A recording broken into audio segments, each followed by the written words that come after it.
Og hei folk, og velkommen tilbake til en ny stream til dem som er her allerede. Vi skal fortsette på Minecraft Story Mode. Vi er på siste episode allerede. Eller det vil si om main-spillet i hvert fall. Så vi er på episode 5. Vi har også de her 3 bonusepisodene som vi også skal gjøre eventually. Men nå har vi tatt veldig masse av det på rad. Det har for så vidt vært veldig artig å spille Telltale-spill igjen også, for det var noe vi gjorde veldig aktivt en god periode, liksom med mange spill, bare regelmessig Telltale-spill da. På stream, og så ble det egentlig alt for lang pause med det, følte jeg, så det var artig å komme litt tilbake til det nå. Men vi har kun hatt 5 streams på rad her nå da, for at jeg ville kunne bare fokusere på en ting og sånt.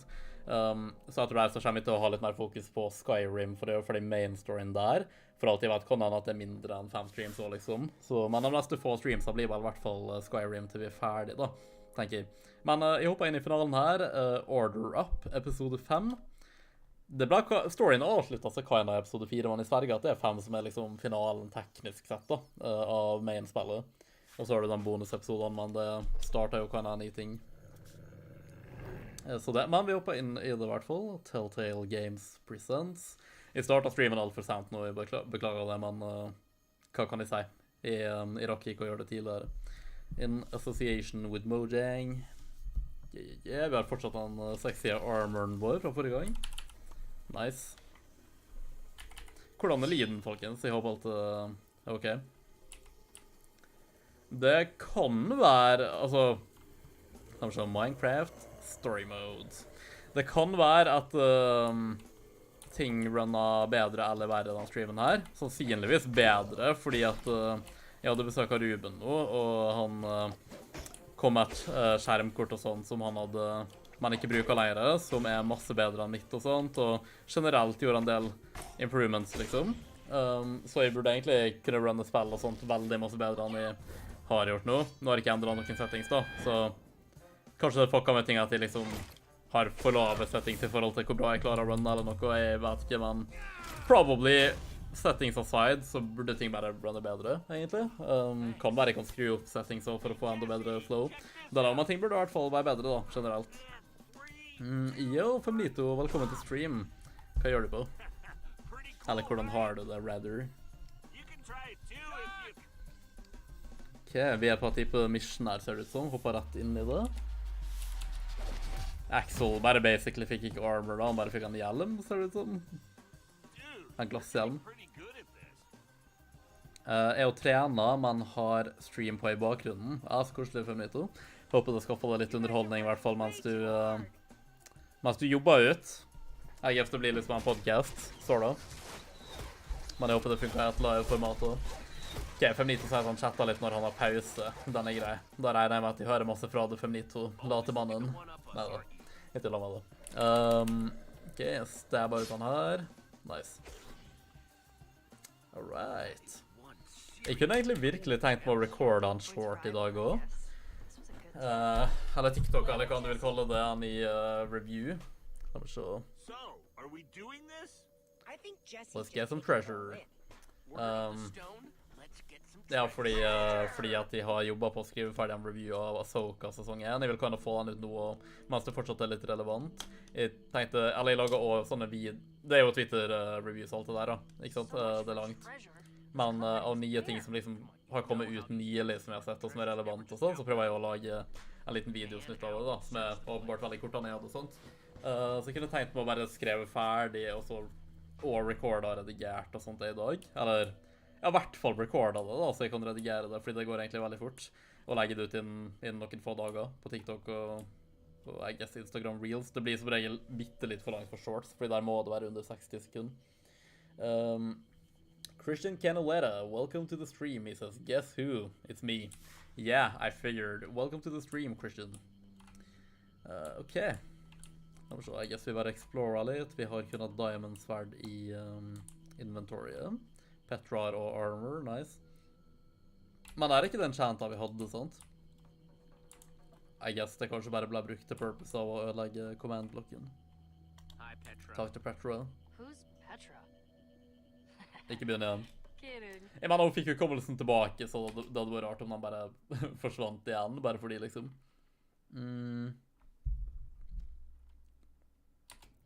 thoughts on the temple? Thoughts on this place? I think I'd rather be in a straight fight than doing all this switch pulling Så, stuff. hva har folk But I'd gjort worse på than i tell dag? the place was good. Håper folk har hatt en grei start på uka.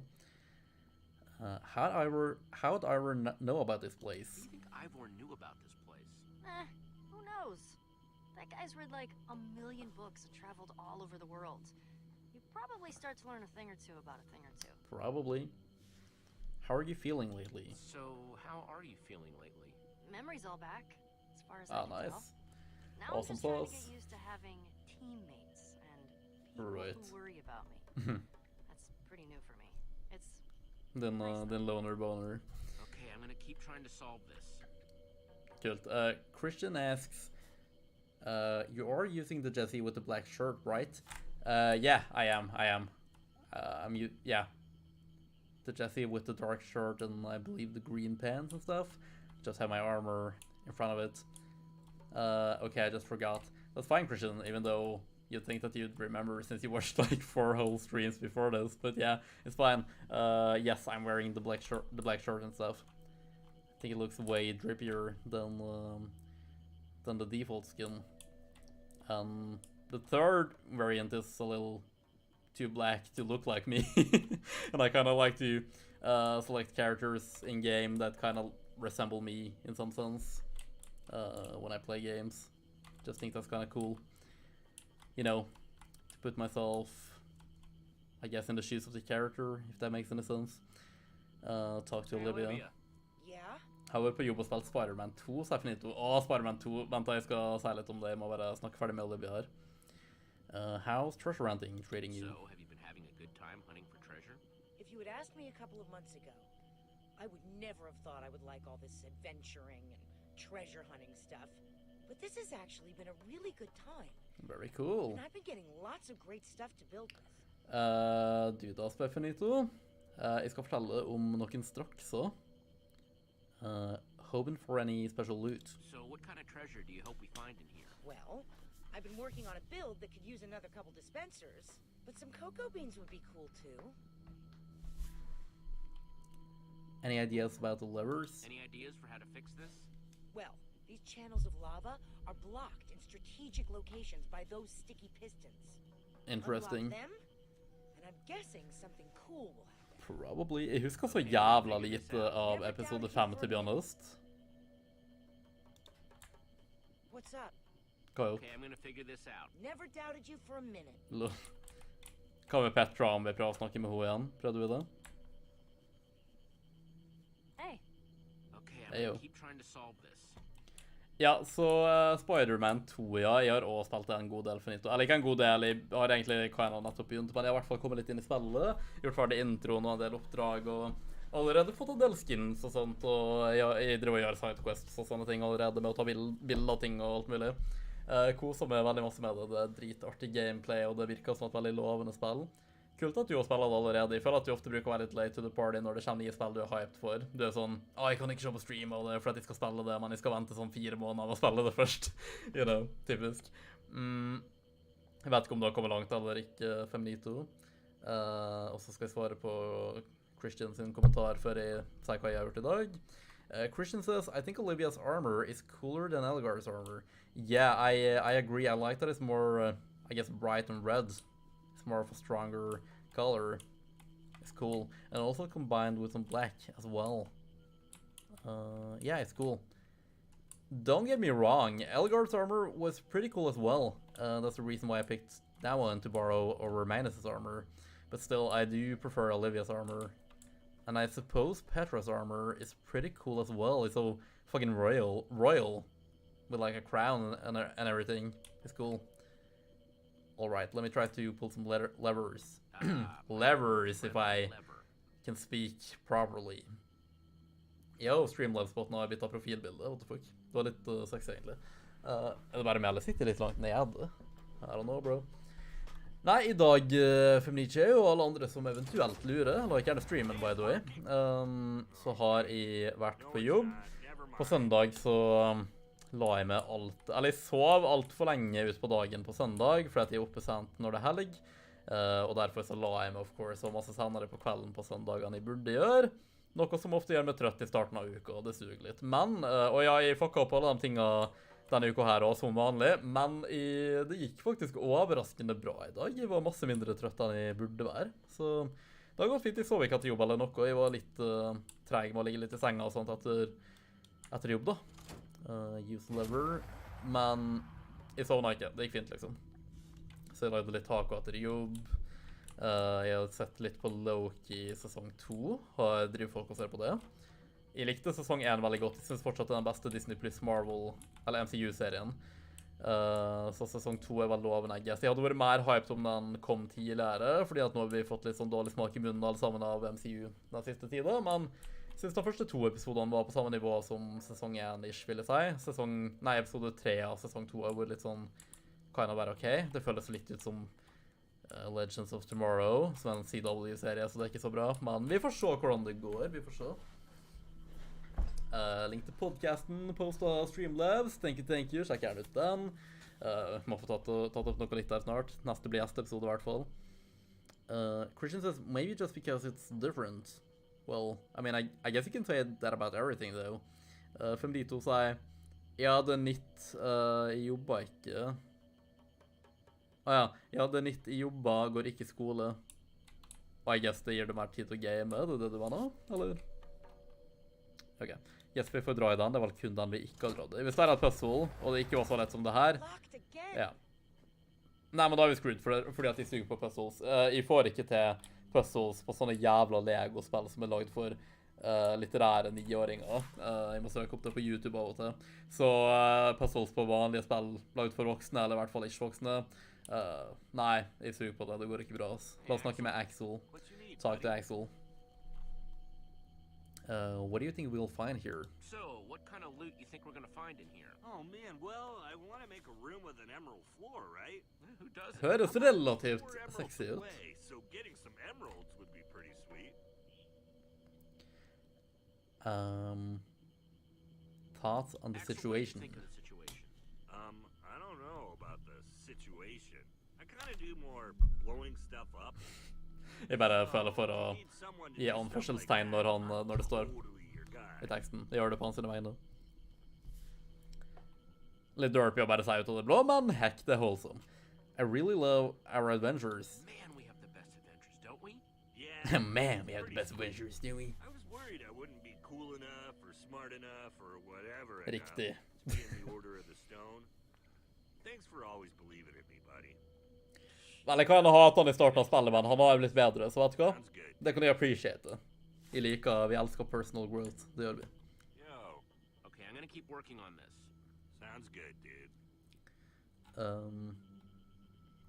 Nei, sist vi snakket jobba jeg vel ikke, Spefinito. Sist vi snakket her på YouTube, ja, på stream, ja. Det tror jeg ikke at du gjorde, men det gir vel for så vidt mening at du ikke går skole nå, så jobber du fortsatt på, nå mener jeg ikke å dokse det, men du har vel sagt det på stream, jeg ganske sikker på, hvis ikke kan jeg redigere det til etterkant hvis du blir noe at folk vet det, men du sa vel at du jobber på Elkjøp, ikke sant? Gjør du det ennå? Det var vel kanskje en sånn type vikariat-ting, men jeg vet ikke om det der du ennå, eller om du fikk noe nytt. Gjerne fortell om du vil det. Christian says, Axel is an astronaut now. Yeah, I pointed that out actually, how we all got these sick-ass armors, and Axel kind of just got a helmet. And not even a proper helmet, just like a fucking literal ball of glass. So, I don't know what that's gonna do him. Maybe he can breathe underwater? Or water or something? I don't know, dude. Hopefully it does something, you know?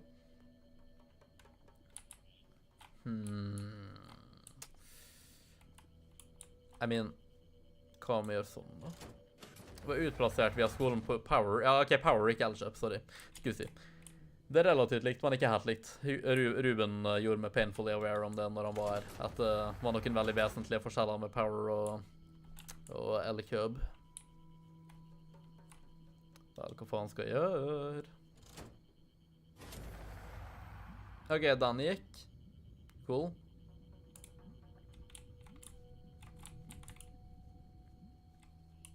Da ser jeg ikke noen grunn til at ikke den her skal gå. Der, ja, ok. Nei, men for I helvete.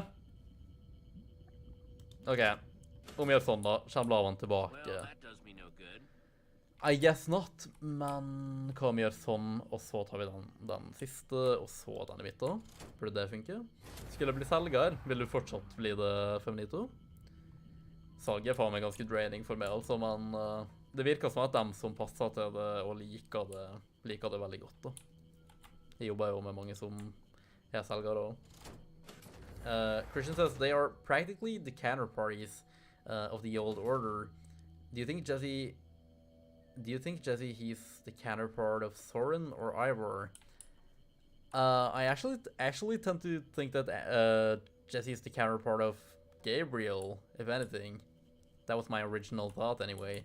Olivia's obviously gonna be Elgard, and Axel's pretty obviously the new Magnus. Other than that, I'm not quite sure. Or actually, when I think about it, Petra might be Gabriel. Yeah, that's possible. In that case, I guess you're right that Jesse would be either Soren or Ivor. Maybe we are Ivor then, because he turned out to be kind of a good guy and smarter than we thought, and kind of more honest than the others anyway, and sort of like the true leader in a sense. I don't know. Soren's really creative and stuff. I don't know if I really see a lot of Soren in Jesse. Maybe Lucas would be Soren, but I'm not quite sure. Is he even in our order? Like, I felt like he was like definitely part of the main group who contributed a lot throughout the story, but during the last episode when we were standing out there on the stage and celebrating and stuff, forming the new order and everything, Lucas was just kind of part of the crowd and he wasn't standing out there with us. Something that I found really strange, because he's like, I don't know, it's kind of like... Alright, so yeah, envision the end of The Lord of the Rings, The Return of the King, right? So everybody's standing there celebrating, the whole company, the ones who are alive anyway. Gandalf, Frodo, Sam, yeah, the other hobbits, Gimli, Legolas, you know, everybody. Everybody except, yeah, let's say Legolas. He's just like not part of the crowd, like not standing there with the others. It's just really strange, don't you think? I'm kind of stuttering today, I'm sorry. I don't know why. Ok, så Men nå er lærling på sykehuset, på kontor. Ja, det er jo litt annerledes, kanskje. Hva synes du om det i forhold da? Er det kontrast feminiche? Christian says he's not wearing only that helmet. He also has new gloves. I don't really think they help a whole lot, like maybe a little, but compared to us others, yeah, he has some gloves and a fishbowl. Like, I feel like he got the short end of the stick. Don't you guys think? Christian also says Jesse is a leader like Soren, but is even similar to Ivor in some ways. I feel like he's technically maybe more similar to Ivor, at least how Ivor turned out to be all along, even though he seemed more evil at first. But in the leader sense, he would be Soren, yeah. There's definitely some mirroring going on either way, though. Skal bli selger også her for nytt, og tenker å ha 2 fagbrev, etter kontor og etter salg. Sick. Ok, så nå tror jeg vi kan prøve å ta her, om jeg ikke gjorde det allerede. Ja, nå gikk det. Nei, faen, what? Hvorfor ikke? Men la vandrene fortsatt her, right? Nei, det gjør de faen ikke heller. Ok, kan vi starte her da, uten noe annet lava som er currently renne? Vi tar den i midten, og så kan vi prøve å ta den til venstre. What? Ok, så den får bare lov om den her først har vært på. Det gir faen ikke mening, men da tar vi den på, og så tar vi på den på midten, som får den her til høyre til å skru seg av, og så prøver jeg å ta på den til venstre. Hvis det fortsatt funker, så går jeg tilbake til den til høyre, og da burde det også funke. Jeg ser ingen annen vei, det må være den neste komboen. Og det her var bare litt confusing forklart. Bare bitte litt, ok? Føler emo-håret mitt holder på å snike seg tilbake her, så det gjør ikke så langt hår en gang, men det bare ligger på sånn jævla early silhuettserien, måte. Boop. Nå skal det her få lov å funke. What the fuck?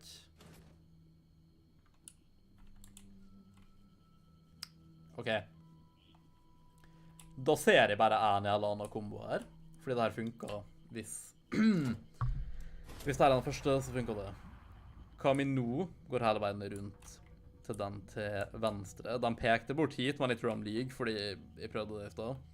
Så komme nå går hit. Over her. Stopp! For faen.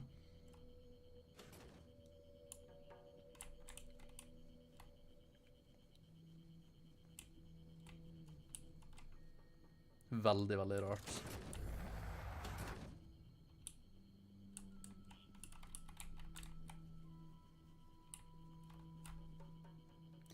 Christian, this fucking puzzle isn't making any sense. I've been basically trying out the only logical combinations thus far, and it hasn't worked.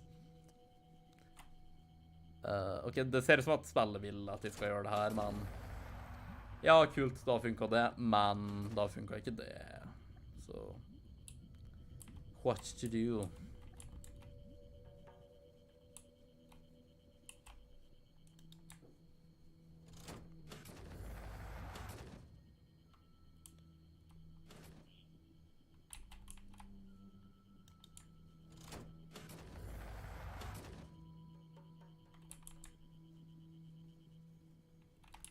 Jeg legit forstår ikke det her. Alle komboene bare vil ikke gå.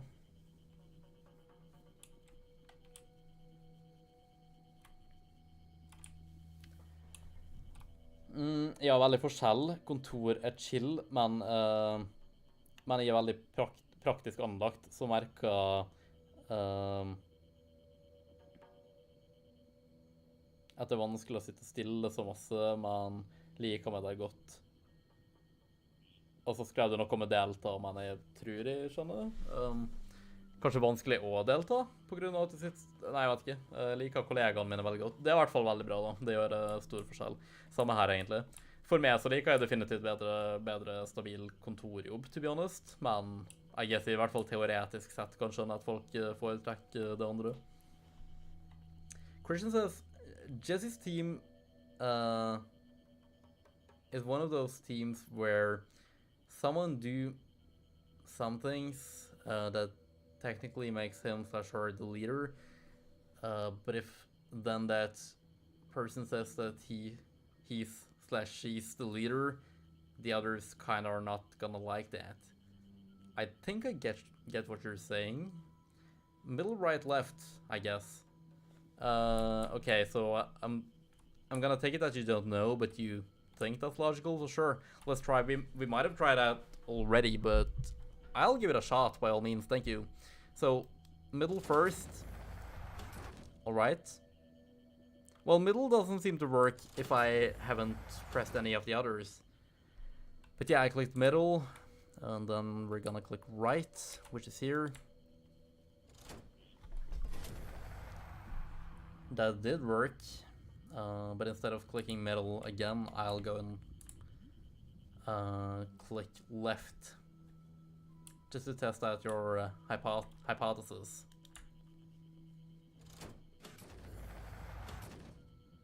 Didn't work.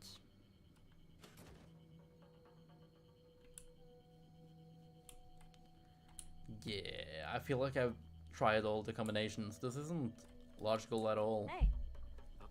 Keep trying to solve this. Faen, jeg blir tørst allerede. Jeg tenker liksom at jeg kan på en måte bare, du vet, streame uten drikke av og til og sånt, men det går ikke det. Det er all snakking da. Right, middle, left, right. All right, I'll try. So, right first. No, fuck, I failed already. Oh my god. Can I reset it somehow?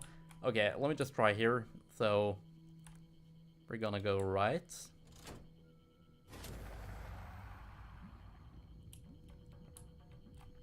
The middle.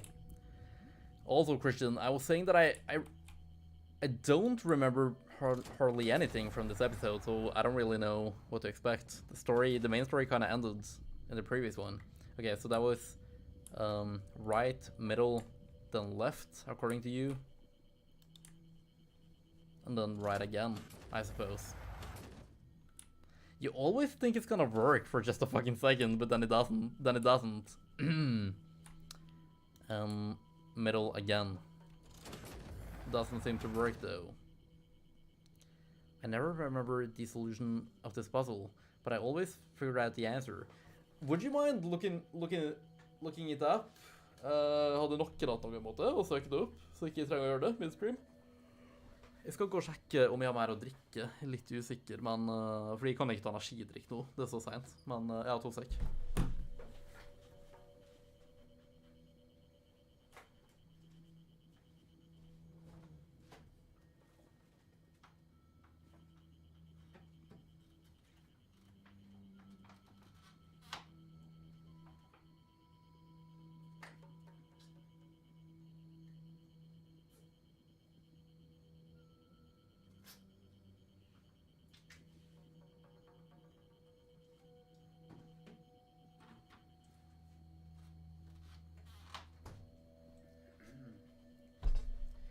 Ok, Dr. Peppersa mine var kaldere enn jeg forventet, men jeg satt dem kanskje inn i sted. Så jeg tar en cola, fordi at det var... det stod i kaldt fra før. Da må jeg spole frem streamen min. Ok, hoppa inn i Minecraft igjen. That's kind of cheating. I don't fucking care. Whatever, just look it up, please. I don't want to spend longer than I have to here. I cheat all the time. Like, I'm gonna cheat myself if you guys don't help me cheat. It's just gonna be way more inconvenient and make the stream be longer than it has to be. And also, it's just fucking boring to watch people try to figure out puzzles. I've concluded that this doesn't make any fucking sense at all. I think that the right solution should be this one, then this one, and then the left one. Because it was kind of working until I got here, but then this one reset it for some reason. Well, it seems logical that I should start here, because that one works.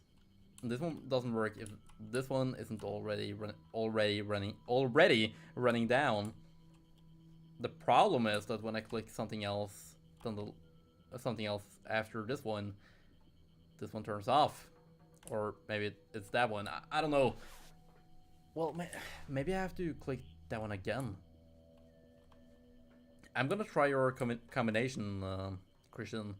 I'm just gonna try this plan first. That was not my intention.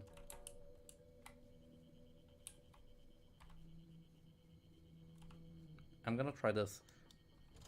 Okay, so that's the first one, right?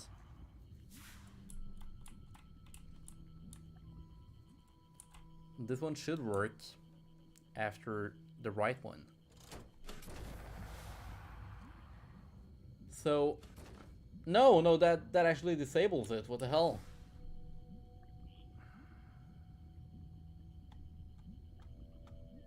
Yeah, that creates more problems.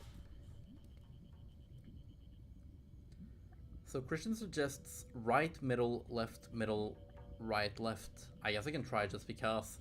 Or are you just saying something random though, or is there any like strategy behind this? Feminito sa jeg liker ikke han her engelsk-fyren kritiserer oss som ikke er gode i spill. Snakker norsk til en svidde chips. Jeg gjør det mainly. Det er bare at av og til så svarer han på engelsk, og så kan jeg bare gå videre derfra. Men jeg har sagt han at jeg mainly kommer til å kommentere på norsk. I think, you thought. Okay, Christian. We don't have the whole night in the RL. What, real life? Well, that was what I was saying, so who cares if we cheat them? Ja. Nei. Kan jeg skru den her av igjen, så jeg kan resette? Men det der får litt lov til å ligge der, da. Skjer det overalt? Kanskje ikke. Interessant. La meg prøve det her nå.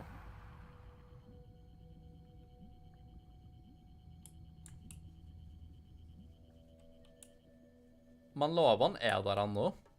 Så da går det kanskje fint. Her er det ikke lava, men nå da?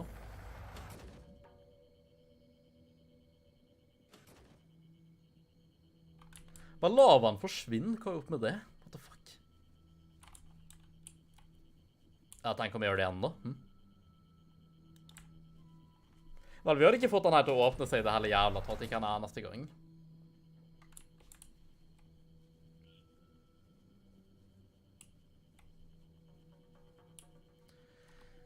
Ok, la oss prøve han sin. My combination, dude. Yeah, sure, I'll try, Christian. TikTokere sier det er masse jobb å lage TikTok. Ja, som sier det er masse jobb å lage TikTok, kan fuck off. Vel, to be fair, det kommer veldig, veldig an på hva slags type TikTok det er da, hva innholdet i videoene. Det er kortere, men det kan være dritmasse effort. Det er folk som sitter og legit lager CGI og sånt, liksom. Til TikToks, men generelt sett ikke det vanskeligste medium å lage content i, nei. Alright, so Christian's combination is right, middle, right, left. So we're gonna start off here on the right. Sure. Okay. Then you want me to go to the middle.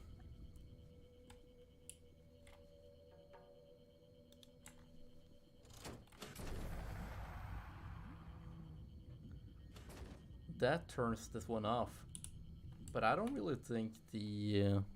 no, the lava did disappear. Okay. Anyways, that was right, middle. Then you want me to go left.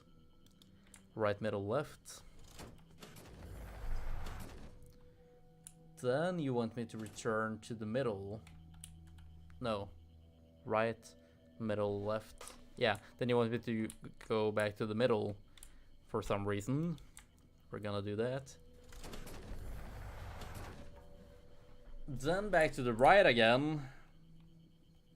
For mysterious reasons unknown. And then finally, we're gonna walk over to the left. That supposedly is the last one, if Christian's combination is correct. I can't say that I believe it is, but, you know, I'll try. I'll give it a shot. Yeah, it didn't work. Do the same as each time.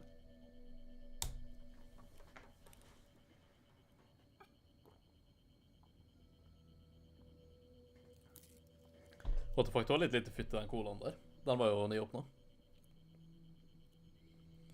I really wanna CO bar now. Kyo bar? CO bar? What is that, Christian? I don't know. Feminito sier YouTubere er mer respekt. Enig på at generelt nivå, men YouTubere kan ha blitt banket opp av TikTokere i det siste da. TikTok gjør det masse bedre sånn. Jeg mener, til og med jeg ser mer på TikTok enn YouTube, det må jeg bare innrømme. Det er ikke sånn at valg det bare skjer, liksom, effortlessly. Men igjen, det er ikke sånn, jeg ser ikke på spesifikke TikTokere på samme måte som jeg gjorde med YouTubere før, men jeg bare ser mer på plattformer TikTok generelt. Det er bare så lett å scrolle gjennom. Jeg føler at det er ikke like enkelt å finne content casually på YouTube lenger. Og det er heller ikke sånn YouTubere, sånn jeg kan ikke nevne sånn 2, 3, 4 YouTubere som vi ser aktivt på nå. Det er liksom sånn jeg har en som jeg føler går med på kan bare fordi at jeg har sett på han lenge. Men jeg tror ikke jeg ser på forskjellige YouTubere lenger. Det er liksom bare sånn, bare random videoer i så fall. Christian says, dude, I saw a video for this, but I think I didn't remember everything right. Okay. Well, I'm just not gonna be able to figure this out. I don't understand it. So, if somebody could look it up and give me the right combination, then I'd appreciate it. We're just gonna spend really, really long here, if not, because I don't get it. I just don't. It's not logical. Sometimes when I look up fucking tutorials on puzzles, it's like, okay, cool. I see that this works. I don't know why it works. It doesn't make any sense whatsoever. This is the most random thing I've seen in my entire fucking life. But I'm gonna put it in because I saw it in the video and then it's gonna work. I don't know why though. Like, it wasn't logical. It wasn't like, oh yeah, that makes sense, you know? It's just a random combination that some player was lucky to find somehow. And then they gave me the blueprint, and then I used that blueprint, you know? Like what? Or maybe I'm just dumb. Sidebar is a hot chocolate. Okay, so it's like Coke. Oh, do you mean cocoa? That does actually sound kind of good. Skal kjøre hem nå, så Finito. Kjør forsiktig. Har du på stream mens du kjører også, eller ser jeg det om en stund? Christian says try right, middle, right, left, middle, right. Okay. If I was one of the New Order's members, I would be really bored right now. Well, I am really bored right now. So none of them are activated, right? I think Christian might be my best hope to figure this riddle out, so I'm just gonna do English to communicate with him properly. Alright, so yeah, right.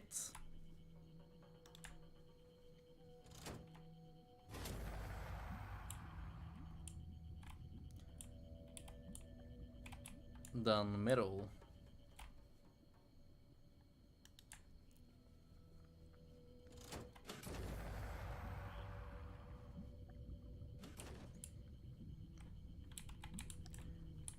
Then right again. Right, middle, right. Now we're getting somewhere. Oh, that does seem to be correct actually. Damn. I feel like I should have tried that earlier. I thought that I had. Alright, so right, middle, right, then left. This better fucking work now. Damn, okay. Alright, thank you. Oh, that was actually it. What the hell? They made it seem easy. Like, I don't know why it works that way. Or maybe kinda. This kind of reminds me of Jeg vil ikke bygge de trappene her av tre, med tanke på det her, men Hey, I wasn't scared. No. Then who was it that was yelling, "Help me, help me"? this feels so long ago. Trying to kill me. Wow, yeah, that feels like it was, I don't know, a million years ago. You packed a lot in since then. Det vil jeg da håpe. Jeg tipper det har gått en liten timeskip, I hvert fall, siden forrige gang. Episode 4. Cray cray. Christian says they're not even trying, lazy. Yeah, I agree. They were just sitting around chilling while I had to do all the work. What would you do without me, right? Well, I guess I would have somebody else look it up or have to look it up myself, and that would be really inconvenient. So thank you, Christian. I appreciate it. Okay, chest open.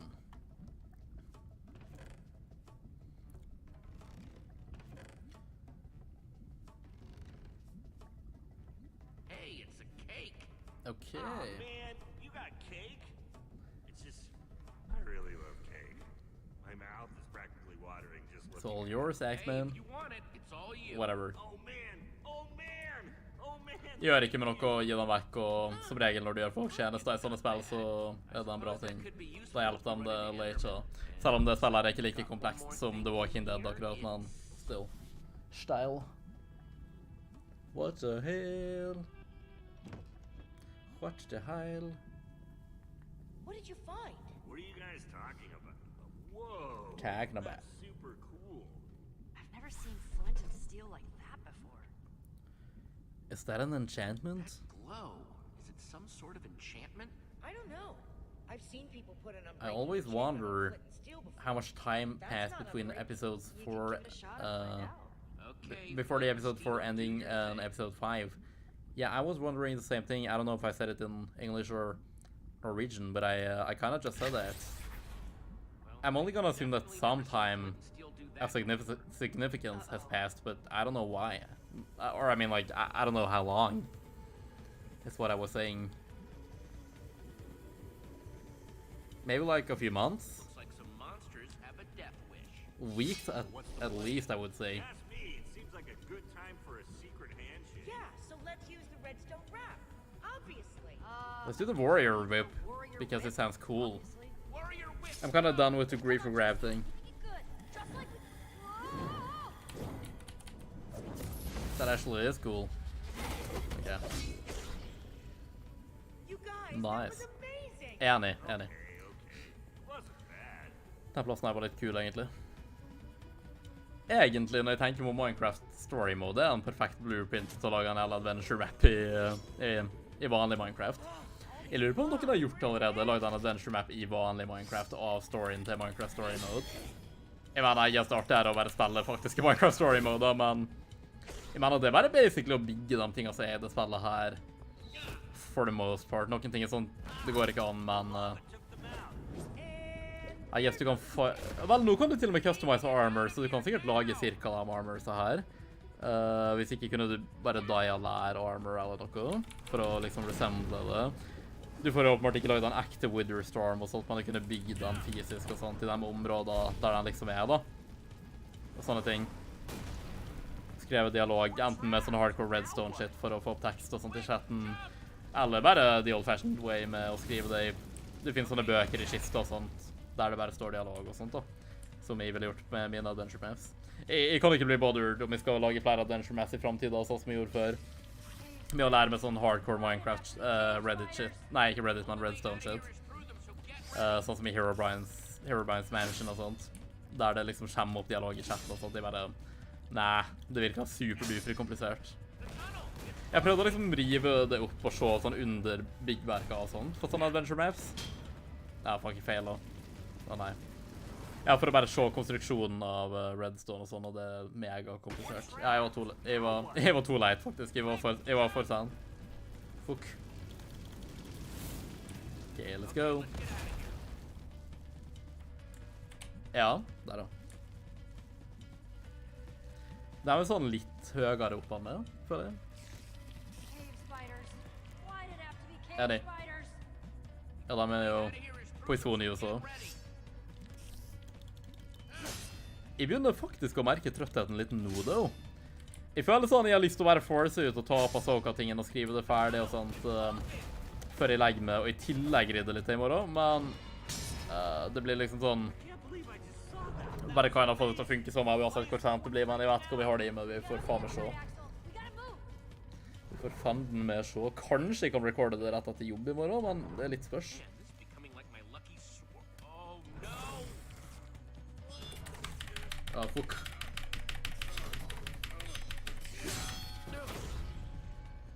Vel, Eskil kommer endelig på onsdag. Han skulle egentlig gjøre det for flere uker siden, men han fuckings utsatte det og sånt. Nå var Ruben nettopp her også, coincidentally, men ja. Så jeg får liksom sånn, basically morgen Yeah. for meg selv, og så kommer han og blir her til søndag, liksom. Da tror jeg at jeg bare vil spille Spider-Man Nei, ikke PS4, men Spider-Man 2, egentlig. I'd be curious to see it again too. I'm dying to know how it works. What should I burn first? Okay, what should I burn first? Lunis, velkommen til stream. Hvordan går det? Ok, I guess vi tenner på her. Ignite, trees down. Damn, Jesse's strong, says Christian. Yeah, I suppose. Where'd you get the new He's got that, I guess, aura arm strength. Sophisticated Ja, for you. vet ikke det er han og vennene til Lucas, som ikke vi likte. Er det han fortsatt sånn? I'm back, it's computer time. Yeah, Christian switched accounts, apparently. Hidden in the Pussycats. Joke's on you. Sorry, they know you. Here to make trouble. You idiot. Ja, sånn hva er dealen deres? Give us now. Look who's talking. So what are you ocelots doing here anyway? The Ocelots were Lucas's gang. We ditched that name just like we Ok, så han fant igjen vennene sine og alt sånt. Yeah, we rebranded. Og så bare ditcha de han for noen dicks. Jeg guess de var dicks hele tiden da. Shut up, Gil. I liked Ocelots better. Men Lucas er vår venn, så ja. Way cooler. Kan ikke Lucas bare henge med oss da nå, i så fall? Jeg håper det, jeg likte han Where's veldig Lucas, godt. huh? Egentlig en av mine favorittkarakterer i spillet. For whatever reason. You wouldn't stop sniffing around you like a tame dog. You take that back. Hey, Lucas is 10 times the guy you are. He wanted to save you. Ja, sånn come on, liksom. Jeg vil også ha sånn en helt, men sånn come on. And save you guys. And this is how you talk Ja, about hva it. faen. You probably think that thing makes you You know, so special. Jeg tenkte virkelig at jeg var ferdig med å laste opp shorts og sånne ting nå, og den Pokémon-agenten-intervjuet. De har jo fått heller masse views, og det spammer med ned notifications daglig fortsatt, liksom. Men jeg kom på at det var ett siste øyeblikk der som jeg tenkte at det var noe at jeg skulle ikke force ut mer av det, men jeg tror det er et siste highlight jeg burde lage en liten short av, mot slutten der. Jeg bare kom på det her om dagen. The phone has 2% batteries. I had to change accounts. Oh, that's fine, Christian. Okay, cool. Hey, we earned this. Hey, we earned this already. Christian says, Fair and Aiden's square. shirt We fought monsters, have the same llama, model of leopards Manus's to get this armor, thing, I and we believe. ain't giving it up. That's interesting. Nothing you've ever done has been fair and square, Jesse. Gå for han til å si det. Hva er det de var imot, og skal faen har vi faktisk gjort den? Vi er kommet tilbake, 52. You don't get that one. It's supposed to be mine. Haven't you taken Draw enough? sword. Ja, screw den folk her på det punktet her, altså. Holy shit. Jeg føler at de burde ikke F-masse ved den nye orderen, liksom. Det. Vi har fått mer clout enn de kunne drømme om på det punktet her. Hero you are, Jesse. Det er ikke reasonable å forsvare oss selv. Mest reasonable jeg har hørt i mitt jævla liv. Pussycat sin deed, sa jeg bare. What hope do we have when heroes like you are throwing your weight around like this? It's not always going to be this way, though. Lol. Come on, you guys. Weirdo. Let's get out of here. Blaze rods! I told you to shut up. Lol. Look out, Okay. Jesse. I don't remember him being that angry. Finito, hvor langt har du kommet på Spider-Man 2? Eller vent, fuck, ikke spoil, I guess, men... Prøv å si hvor langt du har kommet uten å spoile, bare sånn hvor lenge du har spilt, typ, eller noe sånt, om du skjønner. Ja, I guess. Jeg kan jo si hvor langt jeg har kommet, om dere vil.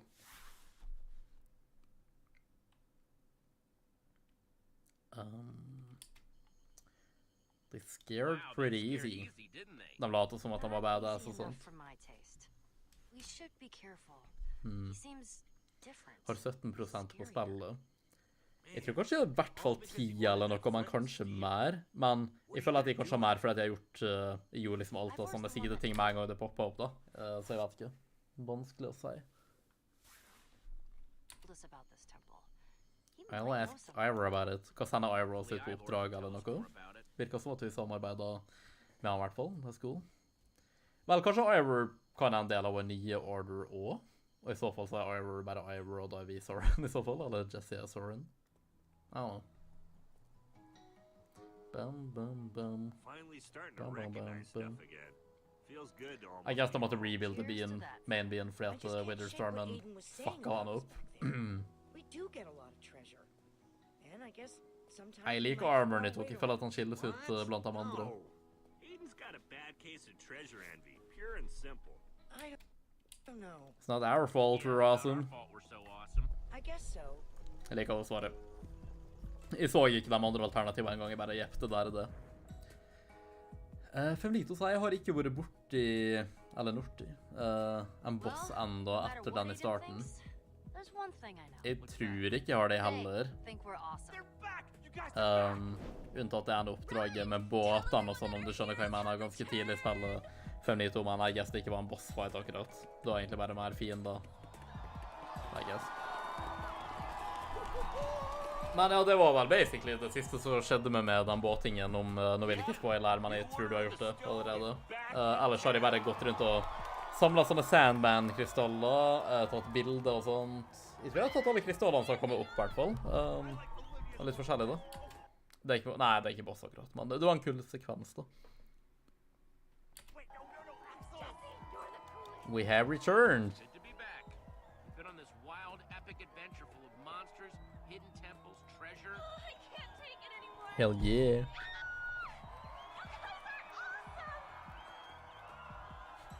Forståelig reaksjon. Ok, sure. By all means. Me! It actually hurt a little bit. Wow. Brev. Brev. Jeg merker at jeg begynner å bli litt trøtt, by the way. Sorry, jeg skal prøve å holde energien oppe. Men That's new. jeg snakket akkurat om at jeg burde være ganske trøtt i dag, men at jeg har vært overraskende lite trøtt. Men jeg tror det begynner å catche opp på meg nå, så jeg guess jeg jinxer det. Manages to evoke skulls and tentacles. While still doing the whole barfing That looks lava dangerous. Ja, og litt out of place midt i byen. Completely dangerous. Not my fault! Sånn som på Realmen når noen bare insisterer på å lage noe sånn jævlig out of place midt i en by eller noe. Oh, stop your whining. What Har skjedd. pathetic injuries in comparison to my majestic tower? Ivor? Bro tror han er Joma. Oh, Faen, eller. Jesse, you're back. Don't listen to a word these fools Nei, tell you. men. Det får se. Hei, Flixi. Velkommen til stream. Faces. Ugly hazard. So I suppose we're even. What's up with What's this this weird thing? structure? Nei, for dårlige konnotasjoner. Jeg tenker på tårnet til Joma. Jeg skal behandle det My as such. gift to the community. Stygge retard Leave tårnet. short on lava. This is the place to get more. You're welcome. Jesse, all I wanted was what any man wants. A little house of my own. With loads of lava pouring. Lava-elementet kan være litt Ivor, I know unødvendig. Det er you brannfarlig. know, but your house wants to kill people. Ja, bro, bare dropp lavaen. Killer house. Hadde fotafol, kanskje. Exactly. Killer. Can we move it somewhere? Moving it someplace else. I'm sure. Move it? Way more lava is going to spill out if we do that. Eller bare fjern lavaen. Well, we have to tear it down. We can't let that monstrosity stand. It's my house, Jesse. I have just as much a right to build something as all the Jeg guess han har det, men... Ok, du kan bygge det du vil på din eiendom in real life, ja, hvis du eier eiendommen. Men om det er midt i en by, og du er naboer, og det renner lava ut av huset ditt, som kan skade folk og sånt, og skape brann. Jeg tror det går... Sånn, han kan bygge det han vil, men det er lavaen som er problemet, liksom. Så trenger ikke å tear down alle skitten, men bare fjerne lavaen. Men det er ikke et alternativ, så I guess tear it down. Tear down. Sorry, Ivor, but your house is way too much of a hazard. Ja, for the I will remember that. Jeg mener, han må bare skjønne at det er litt unreasonable, liksom. Han kunne bare bidra til hele vanlige hus uten lavaen. Stakkars. Kinda. Jeg skjønner hva han mener. tomorrow. What kind of rules you'll be Christian says, Sore loser. what I don't like about fans is when they go too far. Yeah, in my way. So what can I do for you? What? Du kan føle meg at du er pedo nå. Hva faen snakker du om? Hva har de possibly sagt de siste sånn 5 minutter eller whatever siden siste skrev som... Jeg har ikke snakket om noe i nærheten. What? The fuck for nito? Ikke at det er up to debate at jeg er det fra før heller, foruten om at vi kødder om det, fordi at alle youtubere er det, men... Flixi sier, jeg er allerede ferdig med Spider-Man 2. Du også, hold shit. Feminito sier, hvordan er folk... Vent da. Hvordan er folk det? Hvor sa ikke folk seg? Bare brusha. Ja, du Feminito, det er akkurat det jeg sa! Jeg skulle til å gå på en rant om det. Held på å få alle suits. Kult, Flixi. Sier vi driver og samler ting. Jeg skal bare gjøre noe in-game, og så skal jeg elaborate litt. We found something you should see. Found something in that temple you told us about. What? You did? I did. Yes. Great to see you again. Let's do Så jeg guess vi er venner med Ivor Bring nå. the carrots. There's no telling who's Du er listening. norsk youtuber og spiller Minecraft. Fuck off, Feminito. 10 minutes. Jeg er Bring the en thing you person found. som tilfeldigvis, eller jeg er en norsk youtuber som tilfeldigvis spiller Minecraft. Det er ikke en Minecraft-kanal, det er det som er den distinkte jævla forskjellen der, ok? Well, if we're gonna tear this down, we better start getting Although some det var en weapons Minecraft-kanal i together. starten, men da var jeg en unge, så det telles ikke. You got any iron? Egentlig var ikke det en Minecraft-kanal heller, det var bare et stort tema på kanalen, og tilfeldigvis det jeg spilte masse Better i go starten. mine some more. I guess det var kun det jeg spilte i starten, men det var bare for at jeg hadde ikke... Det var det første spillet jeg spilte, og jeg hadde ikke hatt tid til å begynne på noe annet ennå. Jeg er redd for spoilers, så rusha Picasell 9,8 av 10 spesifikt, men ja, det virker veldig lovende. Jeg kan skjønne å være redd for spoilers, men Majestic house, the funeral. stay out of trouble. Stay out of trouble, you two. Ja, sånn Theo, Good one. Daniel fra podcasten min, og nå Flixi, og sikkert mange andre også, driver og forteller meg at de har rundet Spider-Man 2 allerede, og sånn eneren var ganske langt. Det spillet her er sikkert i hvert fall ikke langt, om ikke lengre. Det er et langt spill, liksom. Really shaping up. Og sånn, folk begynte å fortelle meg det her sånn literally 2 dager etter at det kom ut, bare sånn, jeg rundet nettopp Spider-Man og sånt, og jeg bare sånn, som Feminito sa, dere nyter jo ikke spillet, dere bare rusher gjennom det. Eskil og driver og gjør det her av og til, sånn som med Red Dead og sånt, han bare satt og Spilte det i sånn 24 timer om dagen, basically, og rundet det på sånn 2 dager. Jeg brukte lang tid på ja, Lucas, ja, nice. Jeg brukte lang tid på Red Dead 2 og andre sånne spill, og koste meg virkelig. Og sånn, om jeg spiller jeg skikkelig into, så er det det beste spillet i hele universet da, jeg ever har spilt før. 5 timer om dagen. Mer enn nok. 5 timer i strekk er jævla lenge per dag. Du kan gjøre det hver dag, liksom, 5 timer, og det er fortsatt sånn veldig lenge å game, liksom, og da koser du det virkelig og er skikkelig investert i spillet.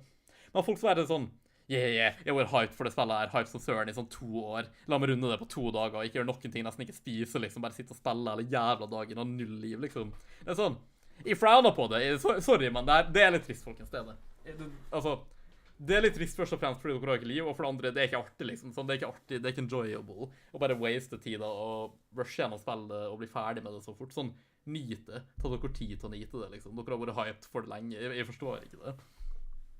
No offense, men samtidig, ja, yes offense, fordi sånn, jeg frowner litt på det, men jeg mener dere gjør som dere vil. Jeg bare sliter på å forstå det, you know? No doubt. What are you doing? What are you doing here? Admiring the treasure. Reminiscing about how, you know. Wow, he accused you of being a pedophile, said Christian. Yeah, it's kind of like an inside joke that all YouTubers are pedophiles, especially when they play Minecraft, which I kind of get. Although I would argue that it's for Minecraft YouTubers that like mainly play Minecraft. I don't really do that. It's just one of the things that I happen to play sometimes. But yeah, he's got a point. There are a lot of YouTubers and Norwegian YouTubers especially who turn out to be pedos. This is true. He's still out of line, but that is true. I haven't thought about him. I still feel guilty. Ja, vi kan gjøre det, maybe. I still feel guilty about it. Every time I see another pig, all I can think about is Vel, en jævla how del Ruben died grisa i when I Minecraft, put him så in holy the shit. freezer. He didn't die in some accident, Jesse. Flixi sier, jeg spilte nesten halve første fredagen med en gang det kom ut, og gikk på skole etter. Any less guilty. Jeg mener, jeg spilte en del timer i, men ikke sånn halve dagen, liksom. Eller hele dagen, og sånn. Jeg bare kan ikke fatte at dere gjør det her. Det er ikke artig engang. Var sjukt trøtt. Skjønner jeg, Flixi. Jeg var trøtt i dag. Feminito sier forstår det, litt redd. Jeg kan forstå det om du gjør det mainly for å unngå spoilers, selv om det kan være dumt i så fall. Opplevelsen blir fortsatt dårlig, og så går du redd, liksom. Men utenom det, om du gjør det bare fordi, liksom, jeg kan ikke fatte det. Så 5 timer er mer enn nok, liksom. 6 kanskje, men det er sånn. I just saw him too. Yeah, we saw him too. Order the Yeah, stone Lucas is and the soaring, blaze rods says were Christian. just as I mean, friendly as ever. maybe, I guess That's so. an understatement. Feminito sier, jeg rundet Spider-Man 1 på 5 dager. Det er bedre enn 2 i det minste, men still. I guess, jeg vet ikke hvor langt det er, men da, om du spiller sånn 5 timer om dagen i 5 dager, så kommer du vel vesentlig langt. Jeg tror kanskje jeg brukte en uke, og jeg satt og spilte det som 5 timer om dagen typ i jul, og sånn 2019 eller noe. Ish.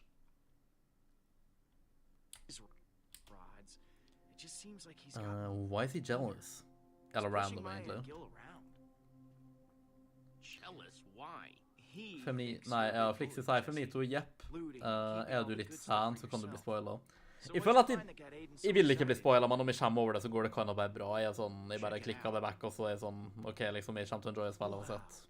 I det tilfellet her, men jeg har blitt spoilet noen ting allerede, sånne light-ting, men jeg bare gidder ikke å tenke over det, på en måte. What's wrong with you? Da er gjerne streamen, by the way, om dere ikke har gjort det nå. Hadde jeg appreciate det. That you're actually holding this. What's so special about it? It's got some sort of enchantment on it, but it's just a flint and steel, right? Jesse. Feminito sier, jeg holder meg bare unna, Flixi. Du spiller Minecraft nå, Ses. Nei, det er ikke Ses som du spiller det av og til, bare fordi, liksom. Det er Ses som du har en hel Minecraft-kanal. Og er barnevennlig, ikke minst. Det var en jævla viktig ting. Pedo-YouTube, Minecraft-YouTubere er alltid barnevennlige i tillegg. I guess det er for å attracte prayen sin. Min kanal er ikke barnevennlig, om det er så...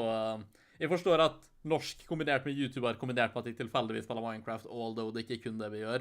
Det er så å si, ja, jeg forstår det, men et stort element med den der Minecraft-YouTuberen som er pedo er at han har barnevennlig content, og jeg tror det er for å attracte prayen sitt, rett og slett. Det er så jævla typisk, liksom. Sånn, eller jeg guess det er noen edgy YouTubere som har vært det også, men de er ikke Minecraft-YouTubere og sånt. Jeg vet ikke. Det er litt spørs. Poenget er at det ikke er med, ok? Poenget er at det ikke er med. Ok, Feminito, nå stopper det.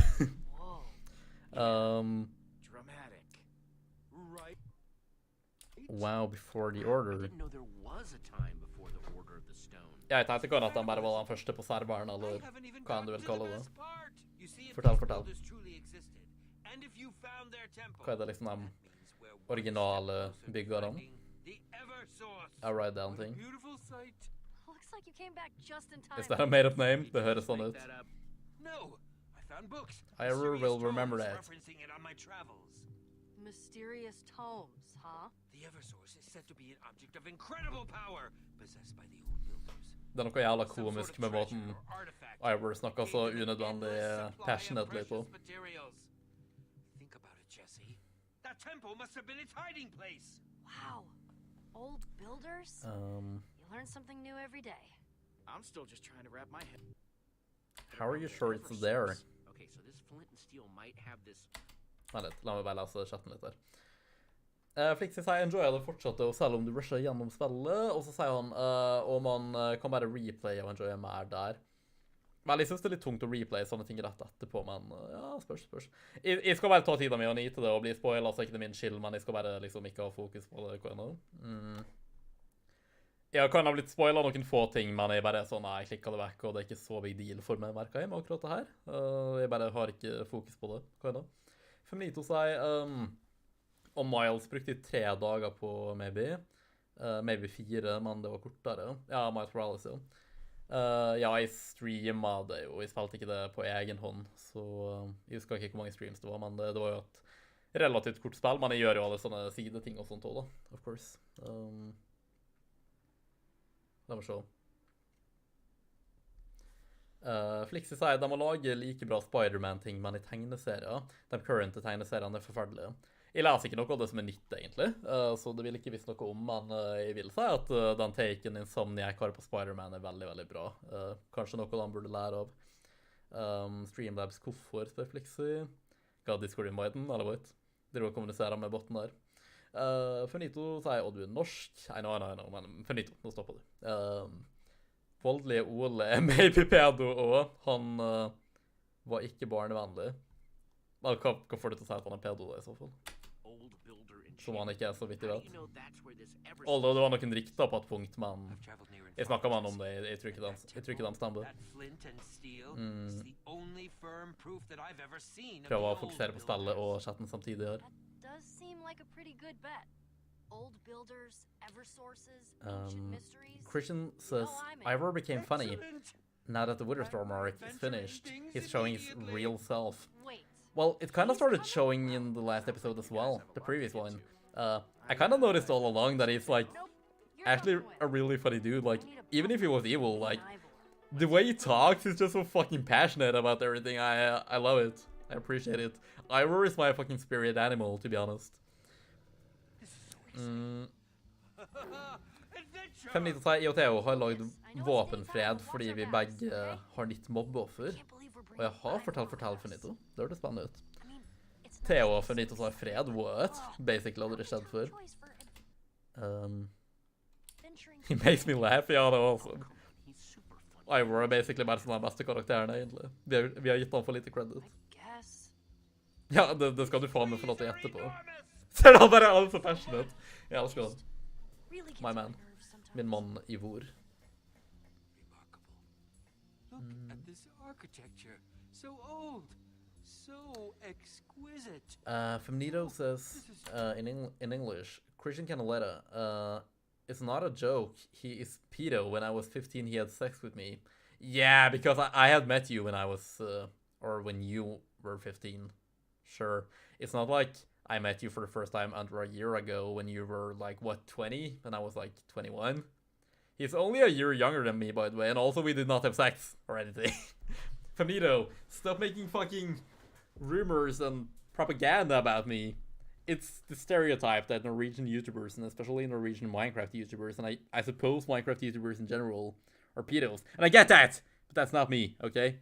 I'm not a Minecraft YouTuber, I just happen to play Minecraft sometimes, okay? Stop it. Get some help. Nice to see you smiling. Jeg mener det fint at all den ondskapen altså, liksom, I resten av spillet. Det en fin kontrast. Ivor will remember that. Bruh. Bro blir shy. Wow, it looks so different during the day. Okay. Flixi sier åpenbart så kommer Batman i en portal og bare er seg selv. Han bare er kul. Ja, det var kult at Batman kom og hjalp dem når Moon Knight var racist mot Miles, altså. Jeg husker den delen av spillet veldig godt.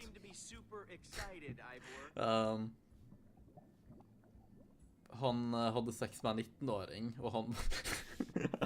Vel, først og fremst hadde ikke vært så ille en gang, men så sier du at de var 26, så... Med på 22 år hadde sex med en 19-åring når de var 26, selv om jeg er 22. Det her gir all meningen i verden. Jeg mener, granted, det er litt rart, så det fortsatt ikke vært ulovlig, eller egentlig så veldig ille en gang. Det er bare litt snålt, føler jeg. Jeg hadde sikkert ikke gjort det selv. Men det er uansett ikke til... Jeg vent, faen, du snakket... Ok, jeg trodde du holdt på å trolle med meg. Jeg trodde du holdt på å trolle med meg nå, Finito, men du snakket om ordlegges. Ok, det er noe han faktisk gjorde. Ja, fordi... Ja, right. Jeg tror det jeg og Daniel konkluderte med, fordi at rikta var visst med det han snakket om på podcasten sin med den festen og sånn. Men folk fikk det til å virke som at hun var masse yngre, men hun var 19, liksom. Det var jo gått over seksuell lavalder og sånt, og jeg synes det er litt rart, sånn han er litt vel masse eldre enn noe. Jeg tror ikke jeg hadde gjort det selv, men han er ikke en pedo, liksom. Sånn sier hva du vil, men... Ja, nei. Jeg føler du kinda, når du er 19, liksom, så... Ja, du burde i hvert fall være moden nok til å bare vite hva du konsenter til og sånne ting. Det er ikke sånn at han raper eller noe sånt heller. Jeg mener, så vidt vi vet, men vi har ingen grunn til å tro det. Sånn, liksom, hvis jeg nå, når jeg var 19, eller nå når jeg er 22, ligger med noen som er 40, liksom, det er sånn, ok, jeg visste hva jeg gjorde, liksom, jeg er en voksen mann, liksom, så om jeg angrer på det i etterkant, eller om det er litt weird, eller whatever, så får det bare være mitt kors og bære, liksom. Gir ikke det mening? Wow, look at. Sorry, jeg er en dum retard, Finito, jeg trodde du trollet litt. Det hadde vært ganske artig om du sa at jeg hadde sex med en 19-åring når jeg var 26, selv om jeg er 22 da. Det hadde bare vært en artig måte å trolle på, liksom, fordi det gir ikke mening. Pressure plate, look at. Han sa han hadde sex med henne på podcasten. Ja, det er det jeg snakker om. Da tenker vi på samme ting, Finito. Da henger jeg med. Du er våres nye mobbeoffer. Ja, men det går ikke an å mobbe med. Det er bare piler rett av det sånn. Det er pil som kommer mot med den bare, you know. Impossible. Dere blir bare counter-mobba. Theo er med på pedo-vitsene. Jeg synes nødvendig. Jeg mener til og med jeg er med på dem av og til, liksom, fordi det er litt artig, men sånn, jeg vil ikke at det skal bli en ting som vi bare går og sier, så folk kanskje ikke skjønner konteksten og sånn, you know? And then Finito says in English, "You just sucked me, okay?" No, I did not suck you. Eller så var han 27. Vel, det går litt for det samme. Jeg synes fortsatt at det er litt veldig stor forskjell, men, you know. Jeg snakker om Ole, ikke det. Ja, jeg fant ut noe. Han banget Thea. Ja, right, ja, fordi var ikke den annen YouTuber. Så da kan han at du faktisk heter det, eller at du vet noen annen. I don't know. Christian Canolera says, why this jelly? It's talking about sex and perverts. Wait, do you mean Femnito? He's just messing around. And then Femnito says, because I'm Femnito, you get used to it. We do get used to it. We have gotten used to it. So yeah, that's actually the best answer you could have possibly given him. Du var 32 når du tenker med. Ja, nå er det, ja. Ja, det gir all meningen i verden for det, det gjør det. Jeg var en din 32 når jeg gjorde det, selv om jeg er 22 nå. Ja, det er alltid hva det eldre. Så Flixi sier, med tanke på Symbiote Peter i traileren, så kan vi endelig debate hvem som er mørkere, Miles eller Peter. Nei, Flixi, nå stopper det. Holy shit. Ok, vi har Diamond Sword, Pumpkin og Glowing Flint and Steel i inventaret vårt. La oss stå på pressure platen. Det er faktisk artig. Christian Canolera says no thank you. Feminito sier var en annen YouTuber, Bea. Ja, right, så jeg sa til Thea kanskje, in real life, eller her to Bea. Eller er det bare et random made up YouTube-navn? Jeg tror jeg og Daniel sjekket ut kanalen en gang, men jeg husker ikke noe særlig om henne. Fordi jeg tror vi drev og gjorde research på det, fordi at vi liker Ola, og vi ville ikke at han skulle være en pedo, og så sjekket vi det ut, og så konkluderte vi med at han indeed ikke er det, og at jeg guess folk overdrev, eller fikk detaljer rett. Jeg skal ikke dømme han eller noe sånn, jeg liker han, liksom. Vi har alltid kommet godt overens med han når jeg snakker med han, og sånne ting. Men jeg synes det er litt stor forskjell. Det er bare mer sånn at det er litt frowned upon, kanskje, så vidt. Sånn det kind of arguably, kanskje litt snålt, litt rart. Ikke sånn sjukt heller, liksom, men litt. Jeg tror ikke jeg ville gjort det, men det er liksom ikke nærheten av å kalle han en pedo eller noe, så jeg synes absolutt ikke noen har noen grunn til å Anta at Ole Boll er det, nei. Han er en kul fyr. Jeg liker han. Do Doctor Who? I don't understand, finito. Eller Dr. Kill. Jeg vet ikke hva som får det til å si det, finito. Jeg er en jomfru. Jeg har aldri gjort noe slik i hele mitt liv. Nei. Peter mistet rettighetene, han ble svartskjegg. Peter, sånn, når symbioten bare driver og klatrer opp over armene, så sprer seg gjennom kroppen, han bare kjenner rettighetene sine, bare pour out av kroppen, rett og slett. Finito sier, jeg mener ikke at han er pedo, er bare fun. Jeg vil bare kødde rundt. Jeg bare sier det, fordi det er folk så seriøst, så han var det, liksom. Men han snakker om pedo nå på nye podcasten. Skal jeg sende chatten vår? Hva var våre DMs, Finito? Nei, det må ikke du finne på.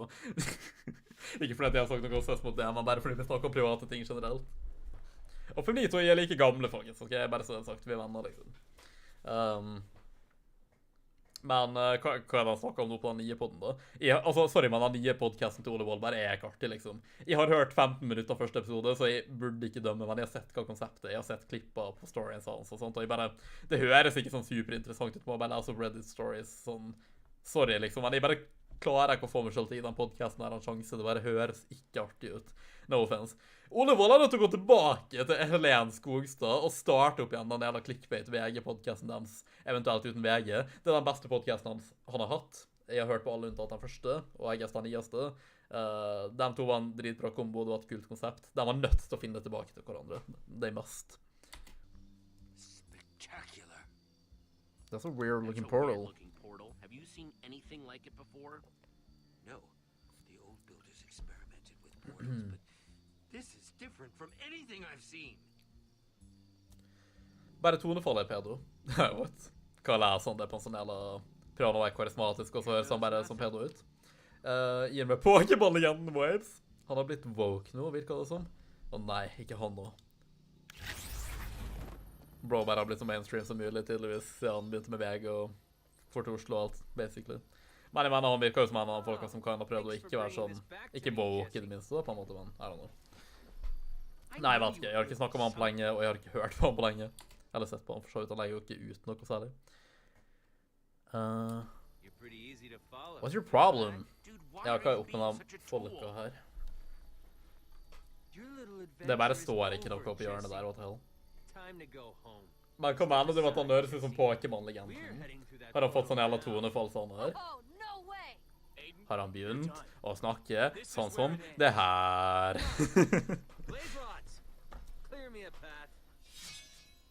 Hei, mitt navn er Ole Woll, og i dag skal vi sjekke ut noen Reddit-historier. Hva er det sånn han begynner, liksom? Jeg vet ikke, sånn er det verdt å gi podcasten hans en sjanse, han gir. Det er bare, konseptet bare intriger meg ikke, jeg bare får ikke meg selv til å høre på det. Nå er jeg kind of lei av podcasten i det siste generelt, å høre på liksom, men I don't know.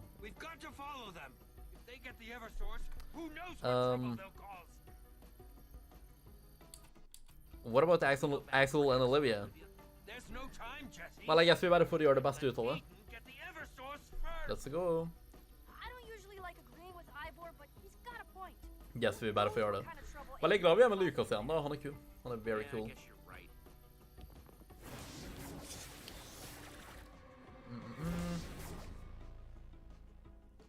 Flixis sier han quota "Let's go before it gets too far". Men når jeg ser han som dreper med off-spawn i Fortnite 2018. No, he's mine. Det er jævla symbiote Peter fra Spider-Man 2, er det ikke?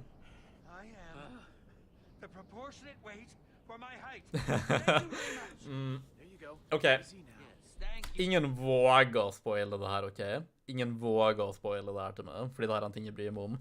Men jeg bare sier det at hvis ikke det skjer, det er så jævla lost opportunity om ikke det skjer i Spider-Man 2-spillet, når Peter har på seg symbiote-drakta, at han jager Shocker rundt i byen og bare sånn Shocker! I'm gonna chase you to the ends of the earth!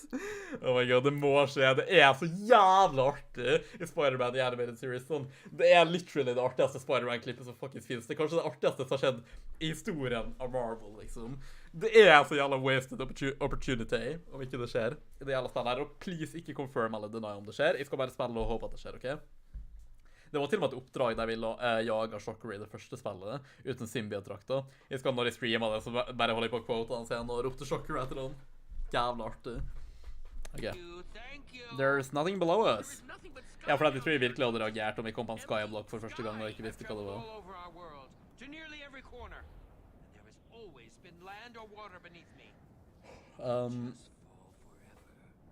Etter at han flyttet til Oslo forsvant nordlendingen i han, sier Finito. Da var ikke du kommet, Feminito. Da mistet du det selv. Han har et retardet tonefall. Han har noen bra episoder når han hadde gjest med. Og jeg har han gjester. Ja, fordi jeg liker han best med gjester, til honest. Han har en tendens til å like å gjøre podcast helt alene. Jeg likte Hold Kjeft-podcasten og sånn, men jeg bare synes podcast burde være minst 2 folk. Egentlig 3. Ikke 4. Det er for masse. Og 2 er kinda litt lite, men det kan gå bra. Han og Helene fikk det til å funke veldig bra. Og i hvert fall når de hadde gjester av og til. Det var en god kombo. Ja, jeg trodde det her var episode 10 for some reason. Da husker jeg episode 5 i så fall. En del i hvert fall. Faen, jeg tror den var litt lang. Faen heller.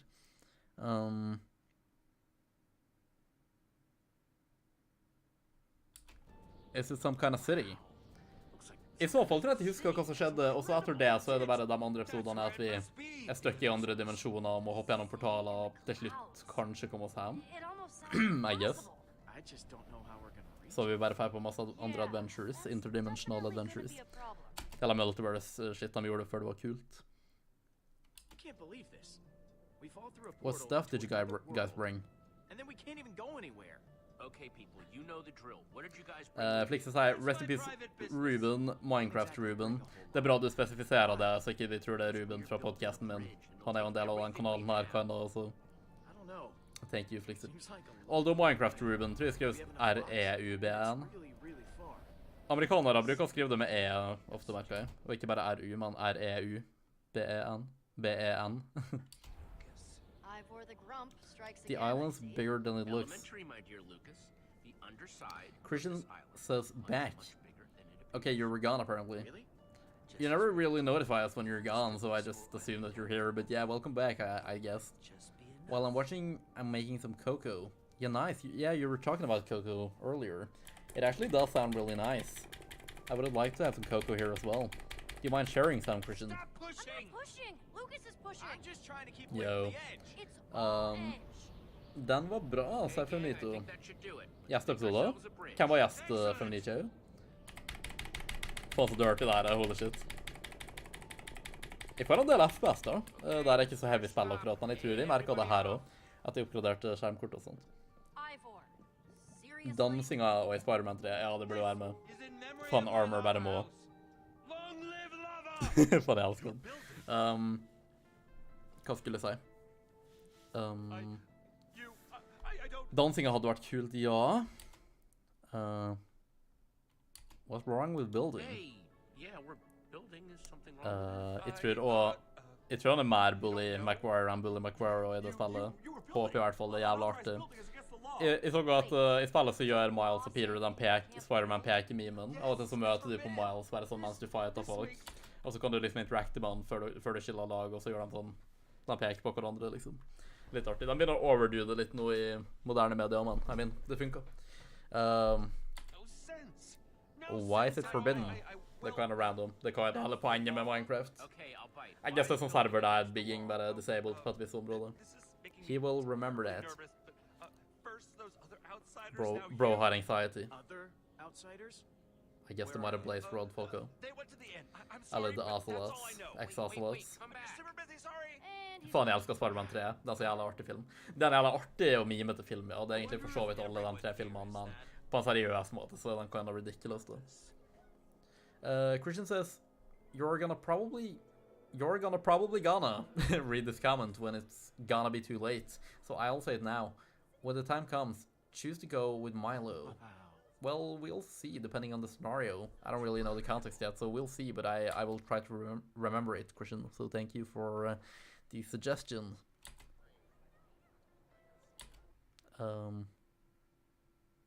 Who built all this? Unbelievable. Who made it? I hvert fall var det ikke lov å bygge. Must have had the ever Sleipnes. Jeg tror jeg har sett at han er venn med han, og at han var postet ting i lag på Insta og sånn. Sånn, ja. Han virker grei, men jeg vet ikke så masse om han. Jobber ikke dem i lag? Er ikke han og VG-dude? Massive chill pill. Long live lava, Stefanito. Yes, yes, yes, yes, yes. Ivor er faen med den beste karakteren han As også. crazy as Aiden's been lately, if he gets that thing, it would be bad. Det er noe jævla off med den colaen her. Jeg skal ikke drikke mer av den, det skjer ikke. Get his slimy little hands on the thing. Let's keep a low profile. I think that maybe we should Ja, jeg føler det jo. profile what we These people seem Gregers Dram, om det er sånn det uttales. Velkommen til stream. Synes det Kai-intervjuet ditt var bra. Jeg bryr meg ikke om hva andre mener. Thank you, Gregers. Det satte jeg pris på. Jeg regner med at du er nær og fann meg på grunn av intervjuet og sånt. Og så høres det ut som at du har sett hele intervjuet også. Ja, fordi sånn, jeg har egentlig... Jeg tror nesten ikke den eneste jævla kommentar på YouTube eller Twitter eller noen andre medier der folk har gitt meg kritikk for det egentlig. Det er kun på TikTok. Og der er det... På TikTok er det jo kortere klipp, ikke sant? Der konteksten ikke er med og sånt for hvorfor vi gjorde det. Jeg svarte jo på det litt i kommentarfeltet og henviste til YouTube-videoen og sånn, og det er liksom literally i starten av videoen så sier jeg veldig klart og tydelig hva intensjonen var. Og jeg synes ikke det er en dårlig intensjon i det hele tatt. Jeg synes det er en ganske god sak, faktisk. Om det så funket eller ikke, jeg synes det var verdt et forsøk da. Selv om jeg kanskje ikke er den beste personen til å gjøre det, men jeg prøvde jo mitt beste. Det var en god cause, liksom. Men tingen er at TikTok-folkene ser korte klipp, og så hopper de til verst tenkelige konklusjon. Og det er, sånn, det er greit nok at dere kanskje ikke vet hvorfor jeg lagde det, men hvorfor antar de finner på den verste grunnen ever, og så bare behandler de det de fant på som et fakta, liksom. Bare sånn, nei, du prøver å utnytte en utviklingshemmet dude for å få klikk og sånn og bla bla. Sånne ting, liksom, da, typ.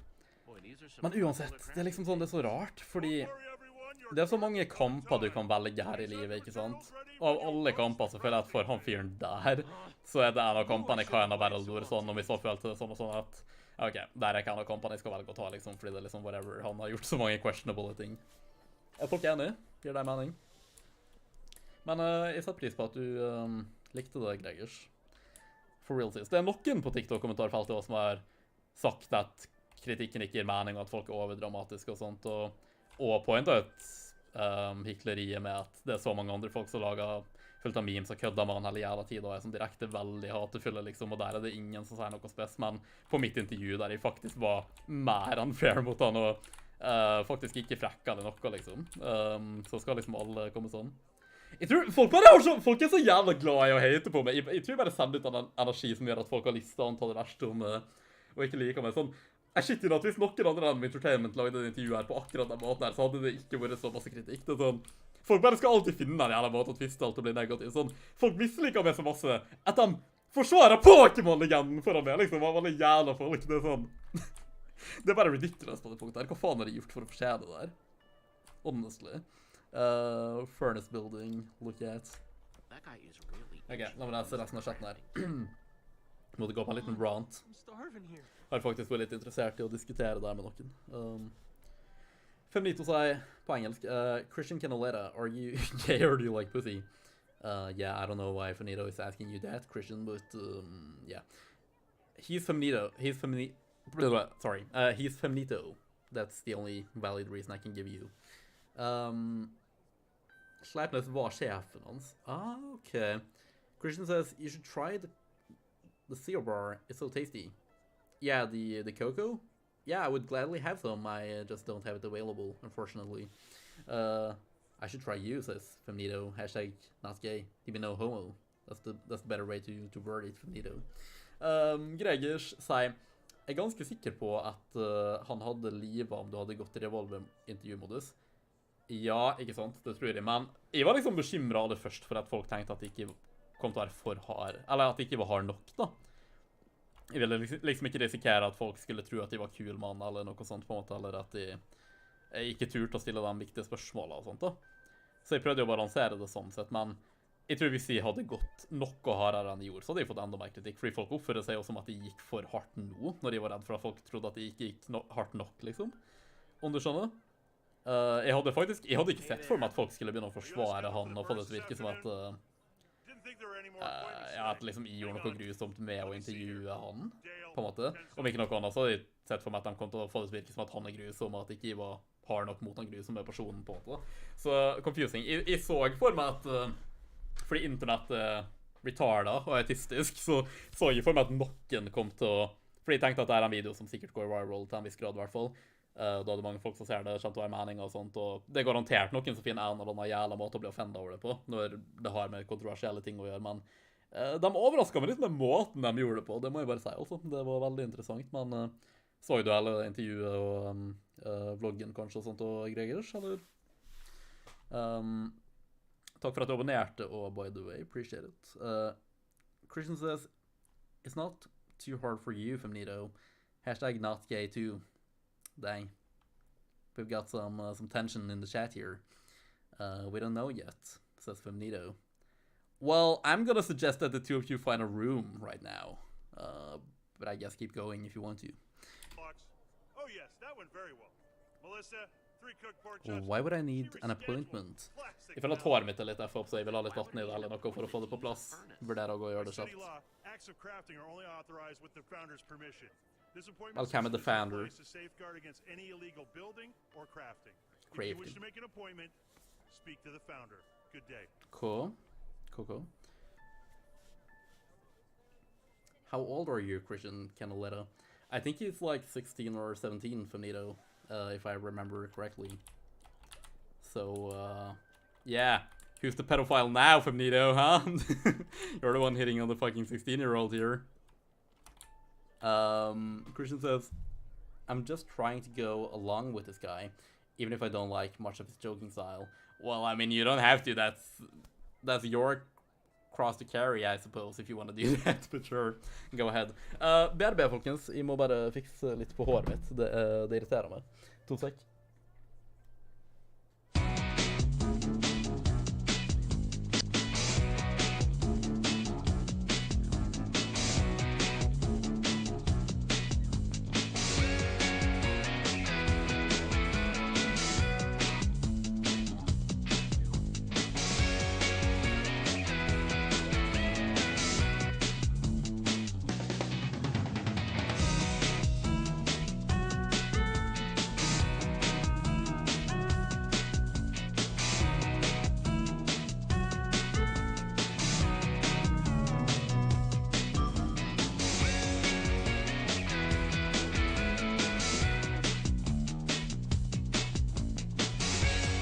Jeg tror jeg fikser det greit nok, I hvert fall.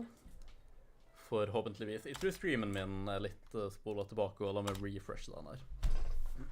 For å få full oversikt.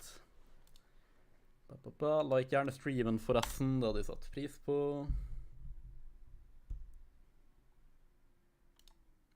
Jeg tror han bugger, jeg klarer ikke å se visse ting. YouTube er litt weird I dag, men ja vel. Så må jeg ha på direkte chat, så jeg ser alt. Ok. Da tror jeg vi burde være good, I hvert fall. Good enough. Ok. La oss bare interacte på ting real quick her. Sign, look at. No building, no crafting. Så jeg guess det være forbidden å bygge her. For some reason. All complaints must be registered in person. That's it. You can stop writing now. Interesting. Then. Intense.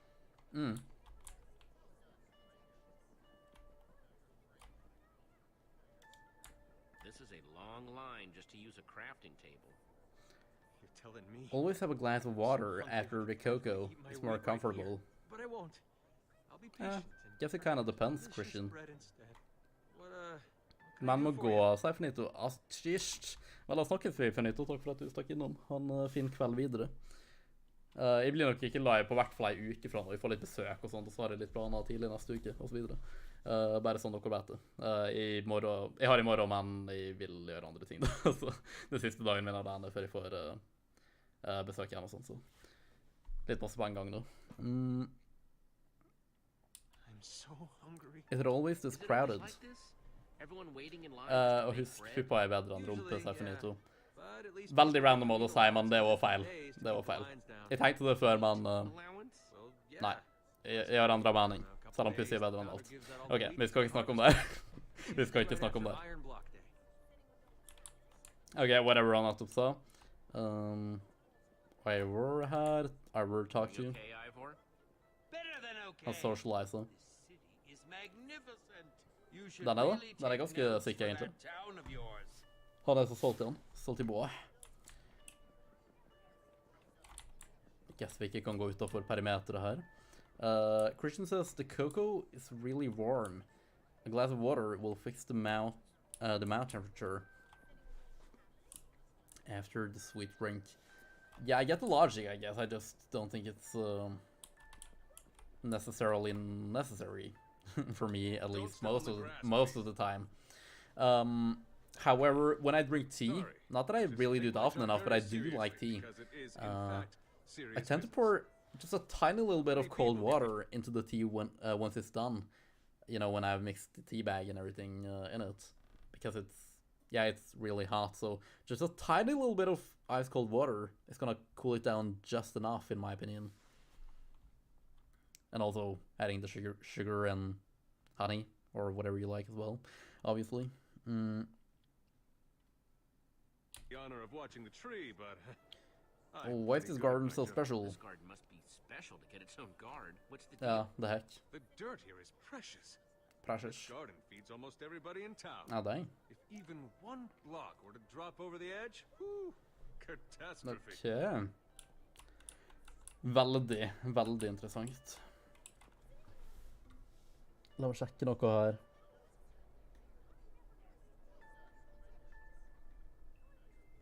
Bro, klarer ikke å stoppe å misklikke. Holy shit. Okay. Townspeople talk to you. Can't believe they just built their way right into town. I know, I've never seen anything like it. Hello? Hello. Hello again. Can we, do anything for you?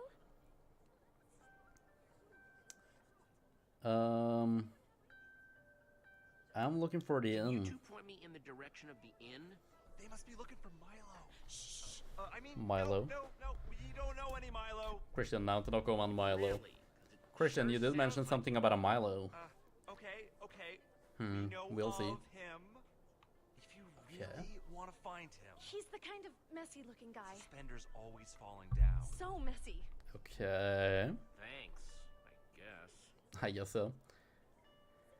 Are you talking about You me? two talking about me just now? No, of course not. Uh-huh. Please don't hurt us. Hvorfor er de så pusse om det? What is the You guys Everstores? seem like you might have the scoop. What's up with the Eversource? Have the scoop? Hva er de Keemstar, eller?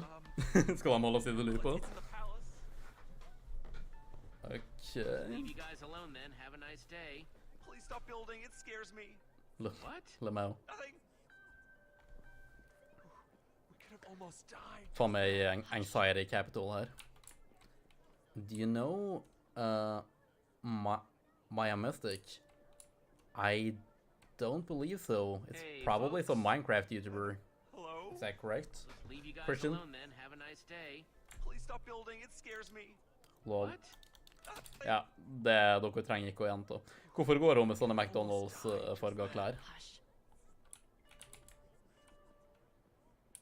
Her er Lucas. Lucas, talk to you. Lol, begynte han fyren der å springe når jeg kom i nærheten. Just watching these guards. Dang. They really mean business. Yeah, I wouldn't mess with them if I were you. Nei.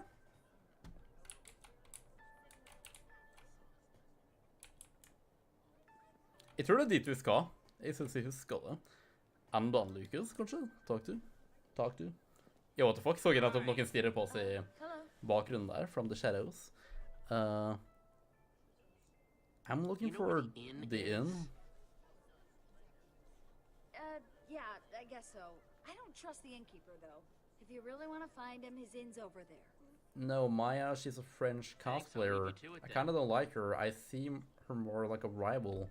Like a rival? In what way? Do you know her? I haven't really heard of her. What, do you do cosplay and stuff? Talk to you. At your service. Hey, so what do you guys Reginald? up to? Just supervising this Får jeg treffe litt av han? she does her build. The founder finally approved my petition. The founder? Lemau petition. That's her palace up there.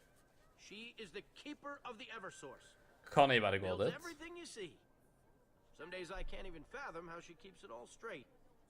She's incredible. Does she make all the rules? I'm a fan. And so this founder makes all the rules? You got it. She's the one that protects us from the Eversource. it seems only right. Beskytte han That's fra why she dem. gets to make the calls about what does or doesn't get built. Hvordan skjedde det It's samfunnet no her? easy feat to get all these oak blocks.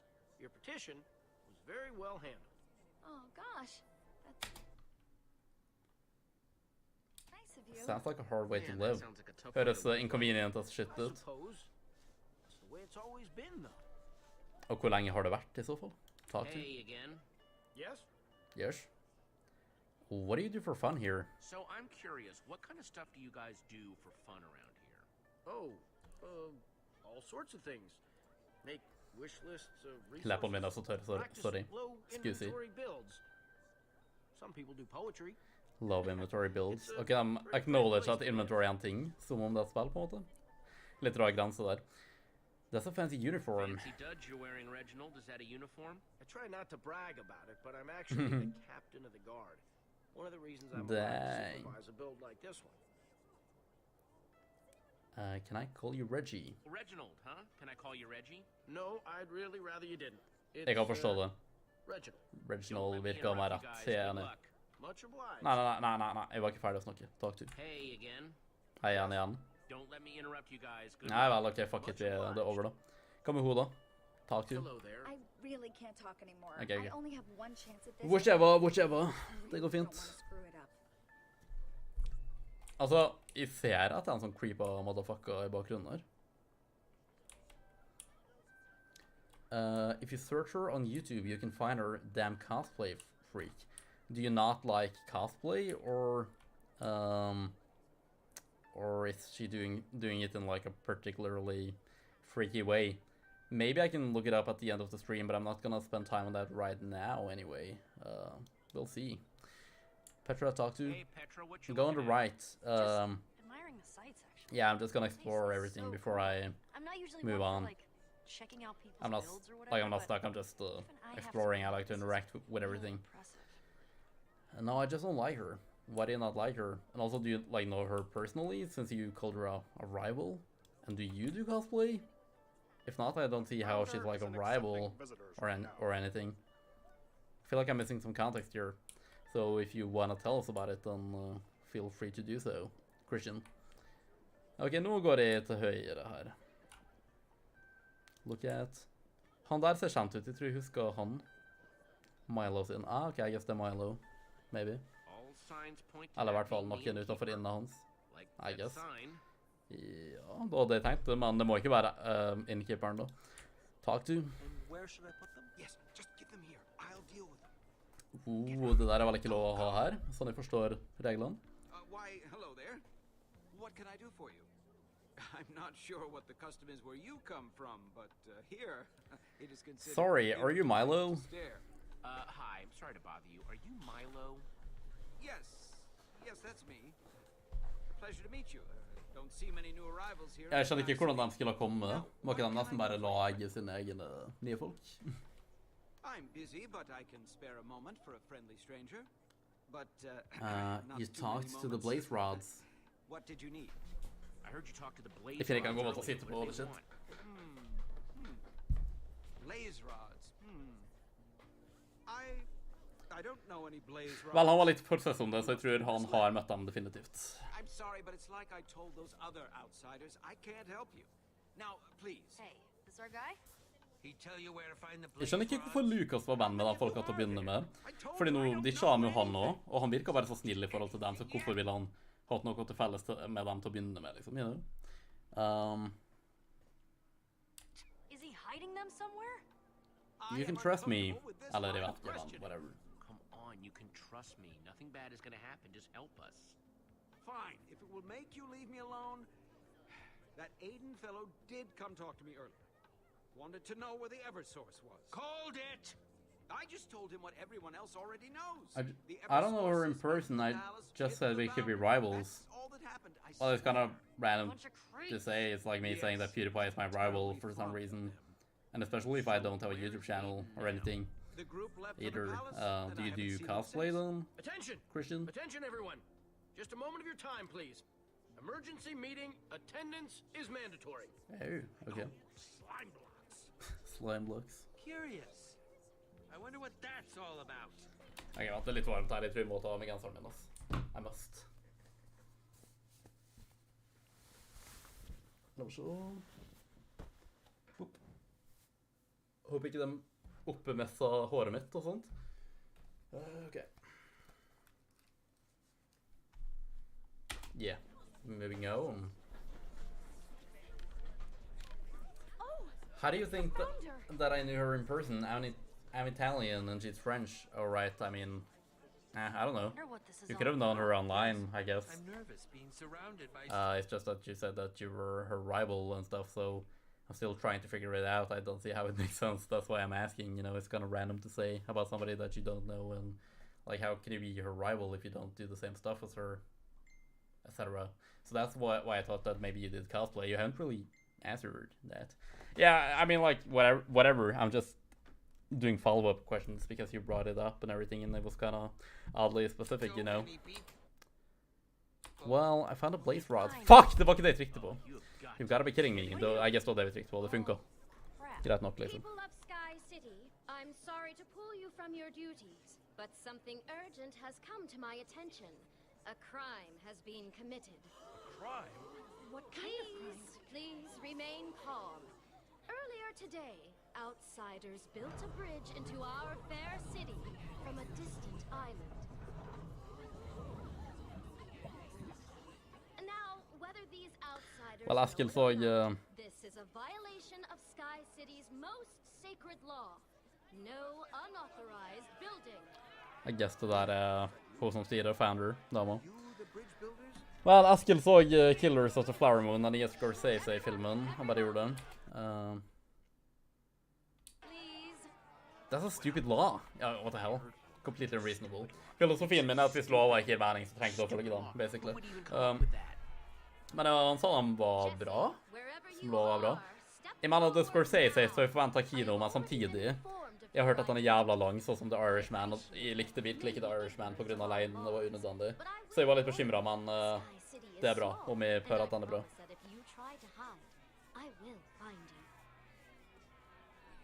Bro tror hun er personen i Taken.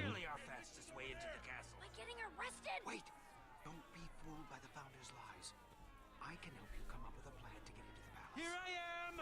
I built the bridge! Are you crazy? Fun. Look like she's gonna help us. Hey! Go with Milo. Unhand me! Sorry, I'm Ah, going what? with Milo. Me too. Ja, han kom for sitt eget idioti der. Arguably så prøvde han å beskytte oss, kanskje. Med å distrahere. Nei, hva da faen. Der ja. Jeg rakte akkurat. Fuck. Kanskje akkurat ikke. Er han faen med preben med å spanne, eller den?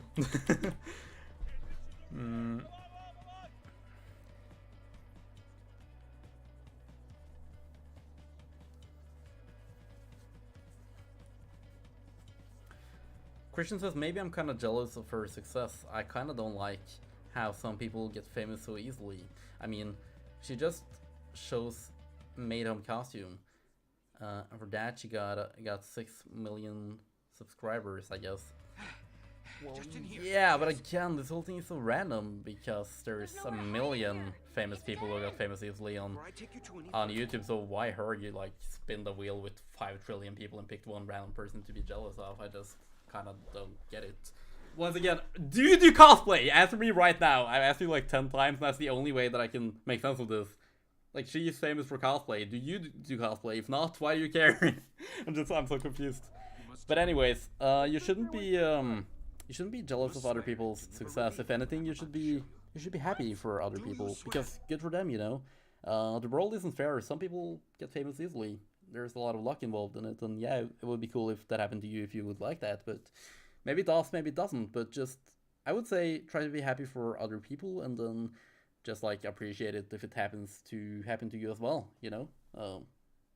Just try to stay positive. That's my advice. And anyway, if you want it, everybody thinks it's awesome to reach their goals and whatnot. So even if you don't, that doesn't mean it's not great for other people, and it's definitely not gonna do you any good to like envy them and stuff. I think that's just gonna bring up like a lot of negativity, if you know what I mean. So that's the way I look at life anyway. Like I don't envy rich people. Like, it would be awesome to be rich as well, but it's like, if anything, I respect them, a lot of them anyway, because they already achieved what I would really like to achieve, so it's kind of like motivational. Maybe I'll get to do it as well. Maybe I will be lucky, such as they were, perhaps. Maybe I'll have to work hard for it. Either way, it's not easy. There's at least some aspects where you have to like be smart about it, and yeah, maybe I'll do it someday as well. I hope so. It's like an aspiration, so I'm definitely not gonna be like envious and whatever. I'm just gonna be like, yeah, that's awesome, and I hope it happens to me as well. I'm gonna try to make it happen if I really want that. Do you know what I mean? Ja, sure, whatever. For at jeg har ikke Å, det bare kommer opp ting der som... Er det en bug? Oppi hjørnet, altså. Heter han Philippe? De har en hemmelig klubb og greier. Dem. Så spennende. This is Build Club. Whoa. Like, take me. I've been a pretty hard-working YouTuber, I guess, or content creator for 10 fucking years. And I don't have a lot of subscribers. I barely have like 1,000 on YouTube after 10 years. And I think that I work a lot harder and frankly make better content than a lot of these other Norwegian YouTubers and content creators that just kind of appeared one day and got super famous. And like, yeah, I'm obviously way more experienced than them, and I do think that I make better content and stuff than some of them, at least. But they got a lot more success and whatever. But you know what? It's cool. Cool for them. I like if I make the best content in the world and 5 people happen to watch it, it's still good content, even though a lot of people don't watch it, you know. And there's a lot of like algorithm stuff as well, and luck involved. Like maybe you make good content, but it doesn't get pushed out, and people don't really even find it. It's not that they find it and don't like it necessarily. Cool, super tight out. And also I know that I kind of like to do things my way. Like I had a particular niche and stuff within my content, and I was like, yeah, I know this is not gonna be the thing that brings in the most views, but it's what I like to do. And also I was inexperienced at first, so it took me a while to like actually develop my content to be like good enough for the standard. And by that time I still wanted to do things that wasn't necessarily as popular, so I kind of just did what I wanted to do, and then I was like, yeah, the few people who do enjoy this can enjoy it, you know. If I wanted to, I could have like followed a lot more trends and did things differently and made content that I wasn't as proud of and stuff, because it would get views more easily. Like now, I just had a pretty viral video on TikTok. I guess it did well on YouTube as well, considering my my normal amount of views. But anyways, it did pretty well on TikTok, like 70,000, 80,000, 40,000 views on these different short clips and stuff from a kind of big deal video that I did. And like, yeah, I knew it was gonna go viral. I know how to do this. I'm like, I could have had a lot more subscribers and views if I really wanted to. That was one of the things that I wanted to do that I knew would work as well in that way. Other things I do, like, sure, it would be cool if they got more views and stuff, but it's things that I like to do and that should with time become popular, but it's not something that's gonna go viral and bring in like a lot of people at once and stuff, you know. So it's just kind of like the combination of things. My point is that I've been doing this a long time. I really enjoy it. I'm happy with most of my content. I feel like it's getting better as well constantly, so I'm not gonna let the value of what I like to do and what I create disappear just because people get more views than me. More views and attention doesn't necessarily mean it's better. And also, why would I even compare myself to other people? I mean, good for them if they have fun. I'm having fun doing what I'm doing, so it's not really a competition. I'm just competing with myself, if anything. And I'm not even sitting here coping. It's just like the way I look at things, and I'm fairly happy with that, you know? Just staying positive. I mean, a lot of people would probably find reasons to be negative about it and maybe let it demotivate them and stuff, but I feel like this mindset is pretty good and probably the reason why I've been doing this for such a long time as well. It's not like, it hasn't been a competitive thing where I've been like, yeah, I have to be better than everyone at once in every video and blah, blah, blah. If not, I'm just gonna quit or whatever. I do it because I genuinely like it and I think it's fun, and even if I entertain just one person, that's more than worth it to me, personally. A very, very long time. Oh, what was the crime? I hate that dungeon. Wait, you just dropped some dirt. What was the crime? Christian says, I know perfectly, and I'm happy for her. I even used to be one of her, I guess, fans. It's just, I don't know, I see her as a rival. That would be an exciting thing in life, you know, have an arch enemy, one of her, yeah, you used to be one of her subscribers. Do you do cosplay? Fucking answer me, motherfucker! I'm sorry, I'm just so curious, like, if you see her as a rival, I would assume that you do the same thing as her. I've been asking you like 50,000 times, just tell me if you do cosplay or not, because that's the only way I can make sense of it, okay? I'm so fucking curious at this point. Stop dodging the question. It's not a hard question. I'm curious, okay? I'm sorry, but like... Rather than let your friends be taken. But at least you are... Dude, big talks like the one you just did with Boris people. Try to do a short version next time. Nah, I thought it was interesting. I mean, I guess it's kind of subjective if it's boring or not. I thought it was really interesting, so I guess don't watch it if you don't think it's funny. I'm not gonna short down things if I think it's interesting and stuff. Like, it's my channel, so this is what I find interesting. This is me. People who watch it will watch it. If not, it's not your cup of tea, and that's fine. I would like to save Luca. Like, for example, now, I would like to do the long version. Maybe the short version would draw in more views and more attention. Maybe you're right. But I don't feel like doing that. That's probably the mindset that has stopped me from becoming much bigger on YouTube and stuff. But I want to do things my way. I don't necessarily... Like, I don't want to sell my... This isn't like a big deal or anything. But, like, just the concept. I don't want to sell my soul and just do what I think is going to work all the time. Compared to what I actually want to do and what's actually my personality and what's... like, yeah, actually me, like, my true creation, what I really want to do and the way I really want to do it. I want to do it my way, even if I grow slower that way, I would rather grow slower with an audience that likes and appreciates the way that I like to do things than be somebody else and just act, I guess, or compromise to get more viewers, but I would have more viewers, but more, less viewers who actually like me for me, if you know what I mean, and my style and my unique takes and stuff. Do you understand?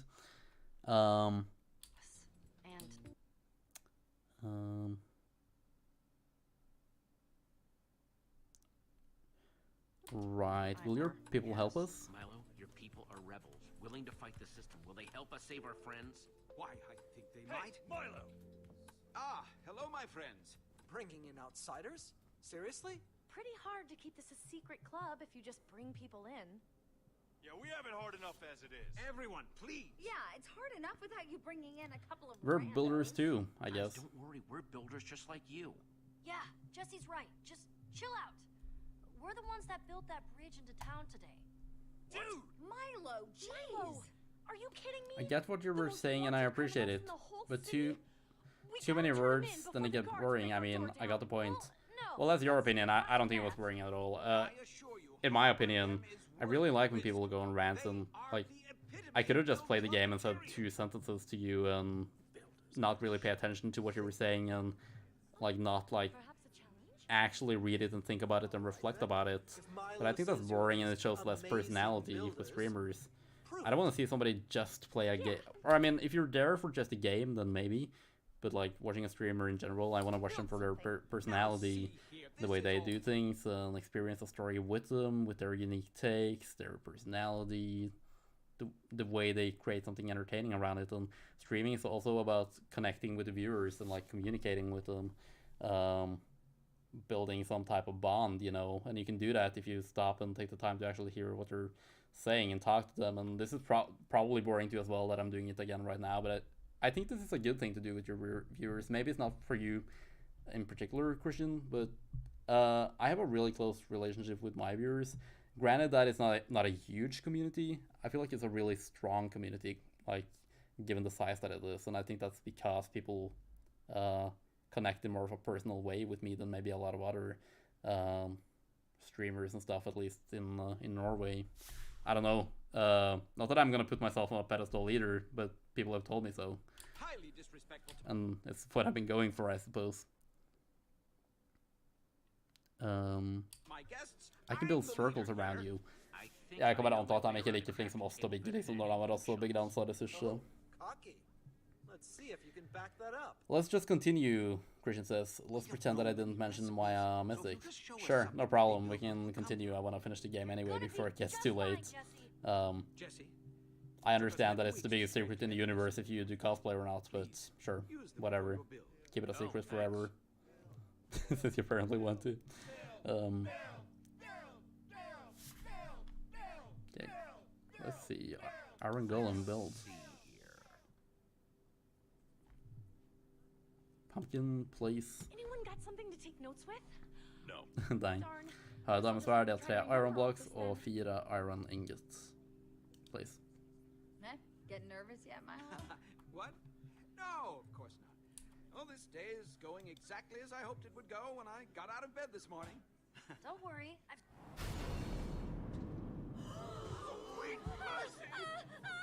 Jesse, what is that thing? Jeg bare vil den Iron Golem bare for å vise ham hva faen jeg kan gjøre. Is it safe? It looks worse than it is. Ja, den er på vår side. Igjen, er det en bug? Is that a bug, Christian? When it just says question mark up in the corner without like any text in it. It's really strange. I don't know what's up with it. I haven't seen it before this episode. I mean, that was awesome. Right? Christian says there are iron blocks there.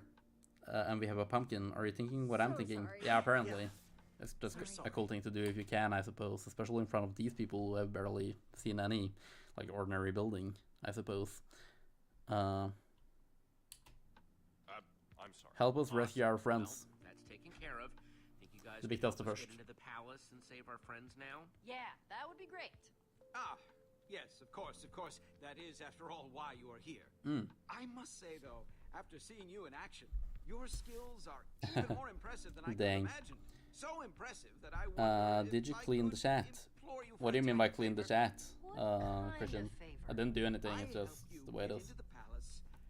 You helped me steal the Eversource for my people. These people never saw land/ground. Yeah, I'm aware. You're right, Christian. They haven't, apparently. I'll do it if we help my friends. Yeah, I don't really care.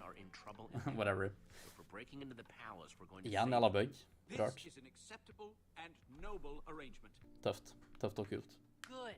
Now, as for how to get into the Strip palace, over. according to my informants, the founder keeps Men faen tok de Luke også? Christian, did they also get Lucas?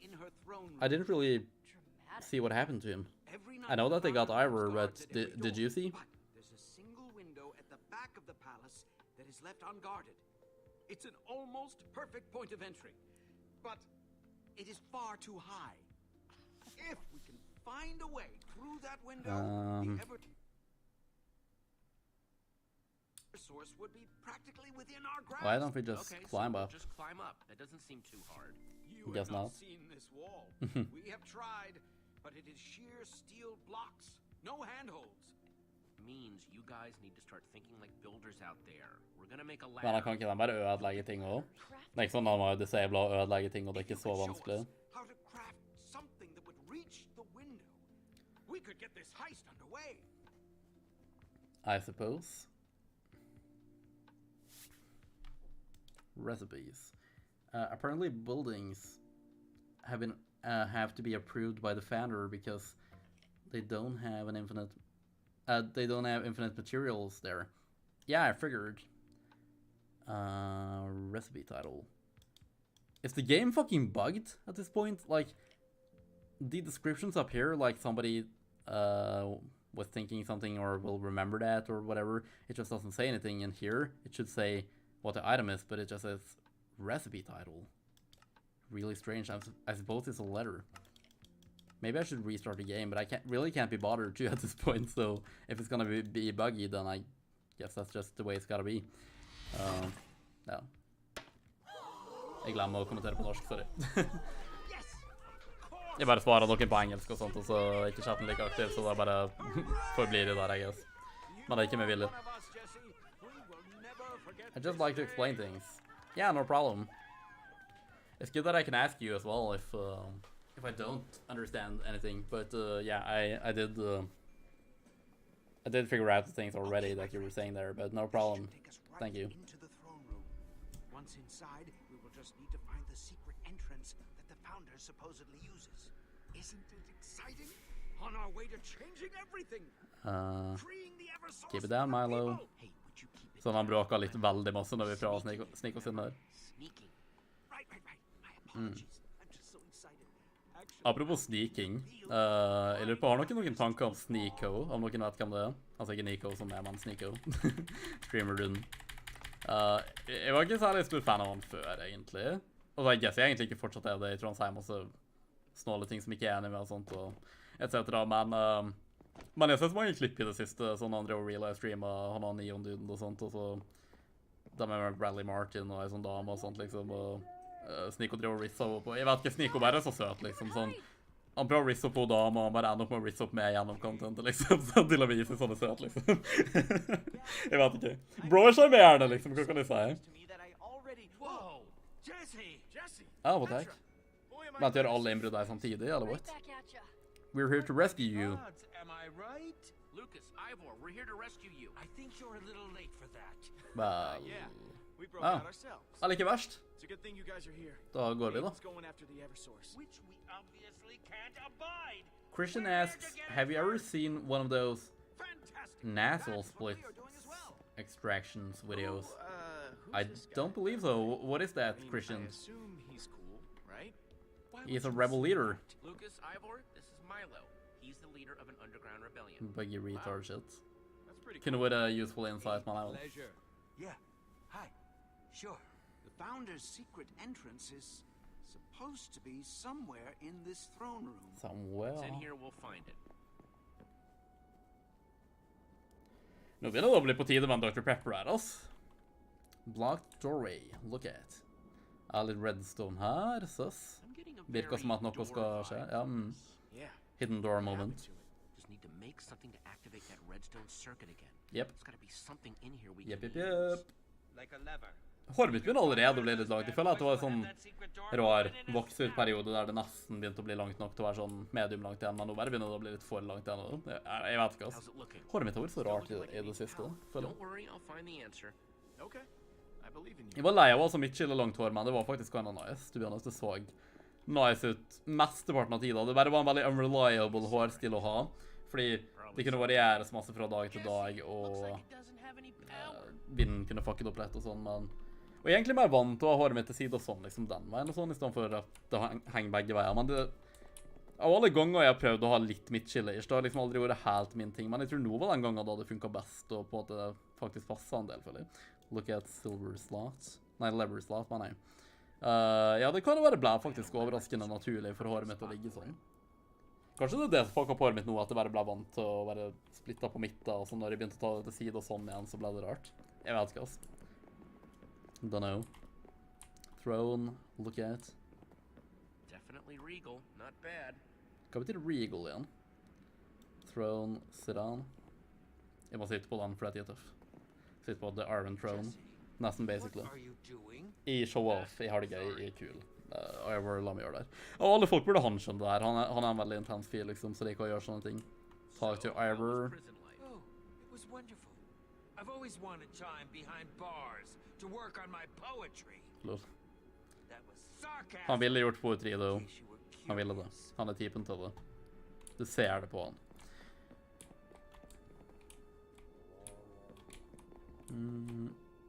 Petra, talk to. See anyone? Not yet, but the acoustics are funky in this place, so it's hard to tell when people are coming. Christian says those videos where doctors take out big band-aids from people's noses due an aberration. I can get removing the bandage, but from the noses? What the hell? That actually sounds really gross. I don't think I want to see that. I'm gonna look at this bookcase, though. By Soren? Wow, how'd that get here? What the fuck? The rest are just inventory registries and legal information. Boring. Ja, det kommer til Regal. What the heck? Nå er det kun diamantsverdet mitt.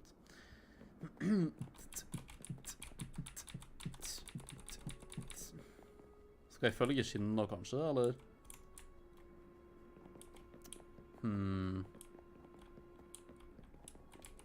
Den crafting table der da, kanskje det er et hint om at vi skal gå dit og crafte? Ja, jeg tror det. Og her er og han. Talk to Milo, I suppose. Yes, I'm very grateful to you for all of your help. Give yourself some credit, Milo. Appreciate it. Milo er ganske cool, I suppose. I must say. Tree, look at. Er det alltid i kilden? Yes, the ground you're standing on is actually the original island all of Sky City started from. I guess det startet fra en skyblock. Men det må være minst 2 folk for å reprodusere. I may not agree with the founder's methods, but even I must admit, that's an impressive feat. Ja, det er jo det, det er jo det. Well, that is pretty. Går det i det hele tatt an å bygge all den skitten her utifra det? Det vet jeg ikke. Føler det ikke gjør det, men hvem vet? Dead bush, look at. Poor dead bush. Barely more than a bundle of sticks. Crafting table, look at. Where the founder crafts things for the people. Yes, det er flere da, men cobblestone generator, look at. Det må i hvert fall være 90. Jeg liker at han tar med sånne player inventions, for jeg vet ikke om det var meningen, eller å bruke i hvert fall på den måten. Vet ikke. Originalt, altså.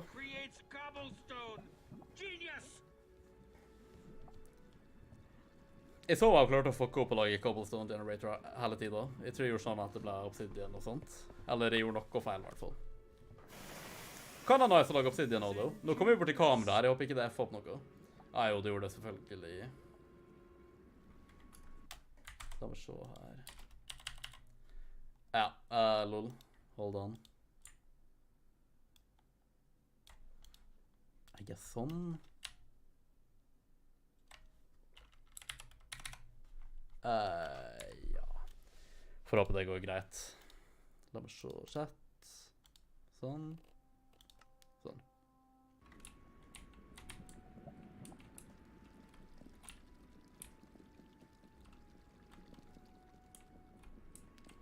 Jeg liker å gå rundt casually med rustninger. Den er veldig kul.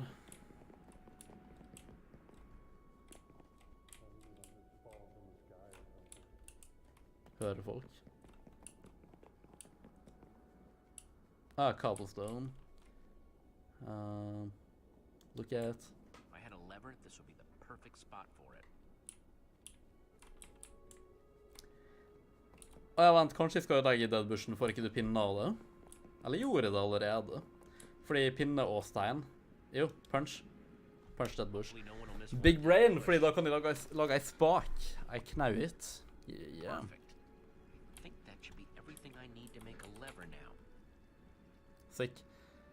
Look at. Crafting table, use. I guess jeg kan se på recipe bare fordi, lever.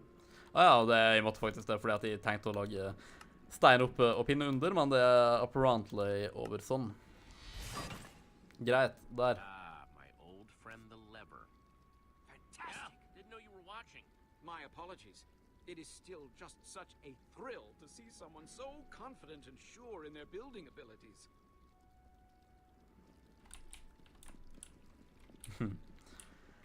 Ok, så diamond sword og lever er det vi har nå. La meg hente ei drikke real quick.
Nå driver jeg og tenker sånn, å nei, det kommer til å bli sent og sånt, for at de starter sent og gjør litt gjennom episoder og sånn, men ja, som om jeg fuckings hadde sovnet rundt den tid der uansett, så det er like greit, men håper bare ikke at det gjør det for masse senere, men look at it.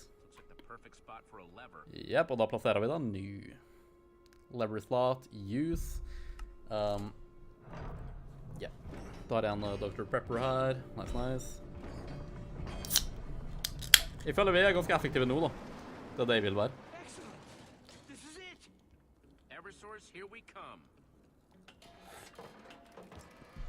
Jeg vil ikke precisely si at jeg er lei av det spillet her, men vi har gjort det 5 streams på rad, og vi gjør vanligvis ikke så ofte noe på rad ever nesten. Pluss at jeg generelt har vært litt sånn rusty på streaming, men så jeg er ikke lei av det, men det blir godt å spille noe annet, merker jeg, i neste stream. Føler jeg begynte å bli litt aktiv igjen, i hvert fall en gang i uka eller noe. Det synes jeg har følt på at streams er noe som skjer hver uke, liksom. Selv om det er jo veldig en innebygd vane da, uansett hvor lang tid som går nesten. Men neste gang blir det Skyrim, men jeg tipper vi tar i hvert fall 2-3 streams av Skyrim før det blir flere bonusepisoder av Minecraft. Jeg tror det blir litt sånn en her og en der, og så er det jo bare 3 igjen før vi er ferdig med sesong 1. Og så får vi se på sesong 2. Sheep, chest open. Men det kan godt være at det bare blir Skyrim for alltid på rad til vi er ferdig med main story, men det er fordi det går kinda fort når det kun gir main story, ikke en dritt annet, og det er det jeg skal gjøre nå. Jeg tenkte jeg hadde all tid i verden og sånn, og vi har brukt veldig lang tid allerede på det spillet. Det var intensjonelt en sånn lang serie som kunne være i bakgrunnen, men nå er jeg bare ikke alltid det mindset og sånn, og jeg føler det har vært veldig lenge og mange streams, så jeg vil bare gjøre det ferdig. Det er awesome, jeg virkelig enjoyer det, men jeg bare vil ikke at det skal ta for alltid. Jeg tenker at jeg runder det, og så føler jeg for å spille det mer etter det, så kan jeg ta min søte tid og gjøre for det alle sidequester og utforske alle resten av områder, men vi har gjort det mer enn noe spillet fra før til at jeg føler at vi kvalifiserer til å gjøre main story ferdig, tenker jeg. Ingenting sier at ikke du kan utforske mer og flere eventyr etter main storyen, og at det tar vekk ting. Vanligvis liker jeg main storyen roamen i bakgrunnen, men det går bra, liksom.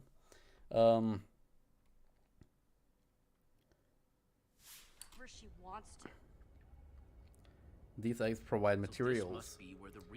Christian says back again. The Wi-Fi sucks in these days.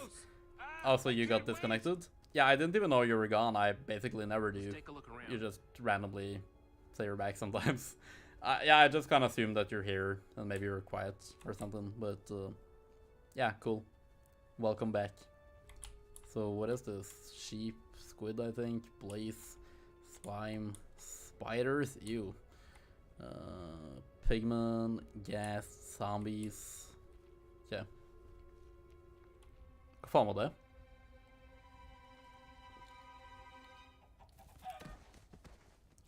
What the heck? Er det basically som den gullhøna i det eventyret med oppe på bønnestengelen med Jack og bønnestengelen og kjempen og gullhøna og alt det der? Basically plottet den første pris med støvler-filmen. Well, this is weird. This is pretty weird. What? Hva skulle jeg si for deg? It's just a I don't know. chicken. So the chicken lays the eggs. And Christian the says I'm eggs kinda a lay ghost. You never know if I'm here or not.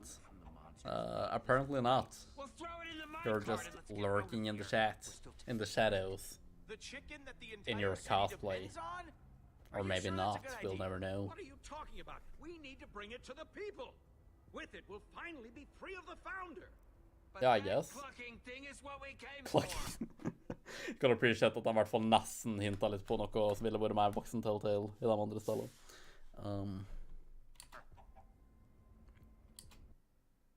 Ja, folk her kan da ha det. Jeg mener, hva faen skal vi gjøre med det, liksom? The people should have it. Right. The Eversource belongs to the people. I will remember that. Åh, endelig virket det igjen, fuck yeah. Point of this adventure. Aldri bli bugget igjen, sier jeg bare. Ja, hva faen skjer? What the fuck? Speaking of ghosts. What the hell is happening? Knew it. I knew you were here to steal from me. Well. Yeah, whatever. Pain. Oh, she's too fast. Just give me a second. Let's to just catch talk my about breath. this. Well, hang on a second. Let's talk about this, okay? I don't make cosplay, ding dong. Thank you. That was extremely secret for a long time, but thank you. To talk about. It's just But then also the story doesn't make sense. like I told you, Founder. They're here to steal the Eversource. Most random thing in the world. No offense. You don't say. What?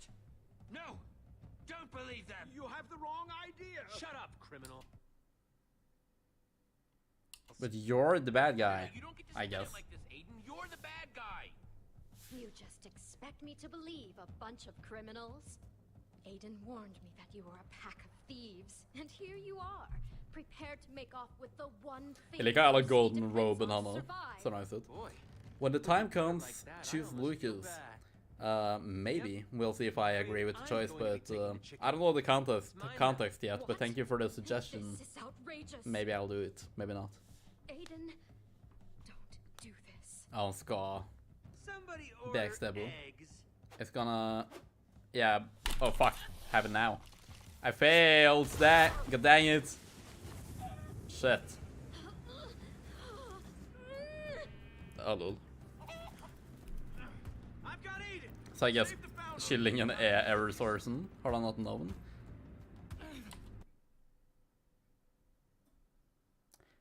Yeah, you told me to, but I don't know why, so I'm sorry, but to me it makes more sense to save the founder. She's not necessarily so evil. I don't know, we'll see. Even if she was evil, like, I'm not just gonna let her die, I think. And I think Lucas is strong and can probably handle Aiden for like 3 seconds when I save her, and she might die. So in real life, I would have probably saved the founder, so I'm gonna do that. It just makes sense to me. What was that fucking lag spike? What the hell? Bam, bam, bam, bam, bam. Thank you. Thank you. Lucas! Oh, shit. Well, in my defense, he shouldn't have let that happen. But also, I think he survives. I think he lands in the water. And so will we. Ah, what the hell, it's still cool. This was a cool sequence, I remember it. I'll take it from here. I want to say that this could have continued in the next episode from here, but I think the whole, like, arc on this island concludes in this very episode, because it's the start of the whole portal stuff. And the bonus episodes are the way home, and we're in a new place for each episode. And I know that episode 6 is very different surroundings. To you, we get to see what really happens when you fall off the island. Can you see Lucas? Ja, det er så spiller han ikke rolle. See, we fell anyway, Christian says. Ah, begynner tilbake. Fuck. Yeah, I figured we would. I do remember this part. But if it was gonna happen anyway, I'm definitely glad that I tried to save the founder, because in theory, it just made more sense, and it didn't really matter anyway. Vi må faen meg lande i vattnet. Ellers så er vi fucking stø. Og jeg trodde det bare var ingenting her nede. Jeg mener, enten så hadde vi dottet til Void og bare dødd, eller så var det land nede. Oh, dang. Det renner jo faen med lava ned der, og for some reason. Er de klar over at den lava fra øya deres? Nice, da lander vi i hvert fall definitivt i vattnet. Jeg tror hun kommer til å dø da, fordi hun er ikke bak meg, men... La oss prøve å lande på den djupeste delen nå, kanskje. Big brain. Det er så stygt at jeg går an i Minecraft, og det burde fuckings dø med et sånt fall. Om du så da til vatten på ekte, men I guess i Minecraft bare er det andre greit. Hvis det er vatten mer enn jeg blokk dypt, I guess, er det noe, så bare går det fint. Jeg tror før så kunne du dø hvis du var ei blokk djupt bare. Men nå tror jeg det er sånn som det vatten så overlevde du uansett. Hva? Jeg tror det i hvert fall, men... Ja, for jeg fant at han virkelig skulle handle han, så guess you couldn't handle him, huh? Lucas will remember that. Ok, det er bare random om det funker eller ikke. Lol. Dritspill.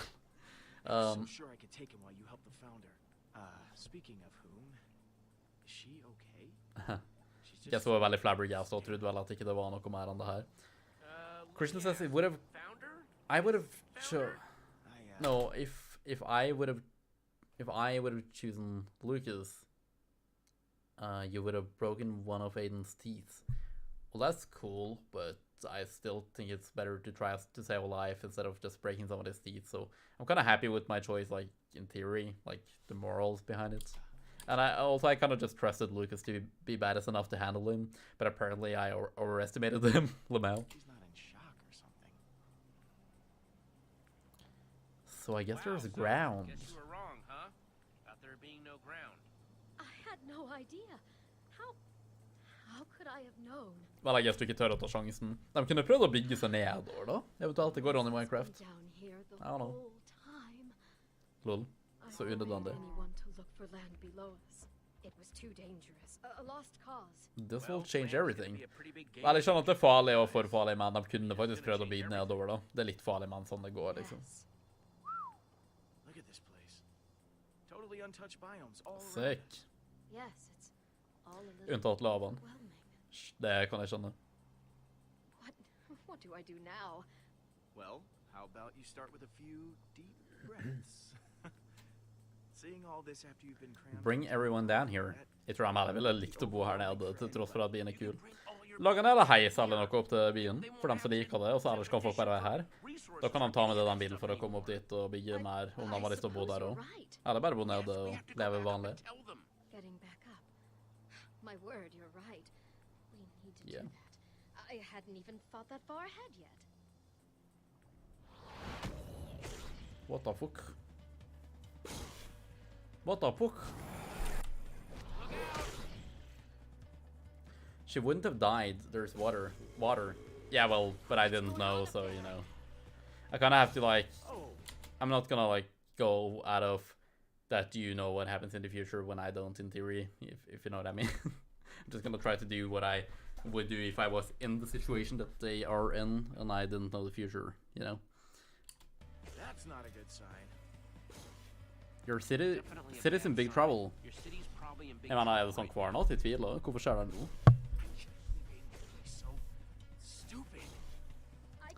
I really want a crispy McBacon with French fries and a big cola now, Christian says. You like McDonald's? Hold on. We did kind of start this mess. Of course, I'll help you. Virker som en god sak, I guess. And please. Bra, jeg rissa opp. Jeg rissa opp som søren. Isa. Jeg ville sagt det Isa, men ok. Yeah, no. I don't like McDonald's. I kind of like it. I like it sometimes. But I do think Burger King is better. I see where you're getting at. I'm guessing that you have both Burger King and McDonald's and probably some other stuff in Italy. I prefer Burger King, but I can eat McDonald's sometimes. It's all right, but sometimes it's also kind of nauseating. Kind of depends. I prefer McDonald's, but I do think... No, I prefer Burger King, I'm sorry. But I do think McDonald's has the better fries, the better French fries. And I also really like the breakfast in McDonald's. It's really good. It's just a shame that it's not available throughout the day, but I guess it makes enough sense. And also the McFlurries are super fucking good. Apart from that, it's Burger King all the way for me anyway. What about you, Christian? Nice. Well, would someone care to explain? It's time for one big build. Get ready to build something huge, maybe the biggest thing of your life. What do you mean? We're gonna build a tower of dirt all the way back up to Sky City. Risky AF. Tenk om det datt en zombie på den på vei opp, da. Grab as much De må... dirt as you can carry. Vel, a shit ton med dirt. Til og med det her virker kan ikke nok, to be honest, men... Okay, that should do it. Jesse, what is that? What the fuck? Er det en portal under bakken? Random. The other half of my portal. The other half of the portal that brought me here. Man, what a relief. I mean, once you get that flint and steel back, it should be a straight shot home. You watched Tobey Maguire's trilogy. I'm assuming that you mean Tobey Maguire's Spider-Man trilogy, directed by Sam Raimi. Yeah, I grew up with those movies, so yes, I have seen them a lot of times. He's not my favorite Spider-Man, and those are not my favorite Spider-Man movies, even though I do like them quite a bit. I just think they're kind of too goofy and a little bit ridiculous now that I'm older, and not comic accurate enough, but the other iterations of Spider-Man in live action aren't really comic accurate enough either, but I do think Tom Holland's MCU Spider-Man is the closest we have in live action.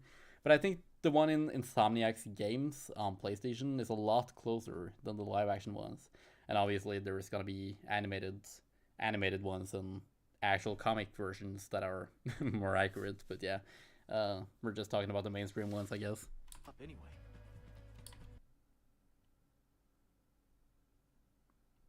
It's dangerous to stay alone. Ja, jeg føler at det er litt unødvendig i det tilfellet her. Monsters, nightfall. Get some food, put together a shelter if it gets dark. Eller skal han forberede ting til når de kommer ned. I guess han har gjort det her før, så sure. My favorite Spider-Man is Andrew Garfield. Based. Christian. He's really close to being my favorite as well out of the 3 live-action ones, but I think it's gonna be Tom Holland. I think he's more accurate. People try to say that it's not at all, but I think it's the most accurate by far, like, obviously. People just like to hate on him for whatever reason. But I think Andrew Garfield did a really great job as well, especially in his second movie. And he was the best one in Spider-Man No Way Home, Tom Holland's third movie, where Andrew and Toby joined. But he's really cool. I like the actor a lot. I just think he's a little bit too autistic as Peter in his movies.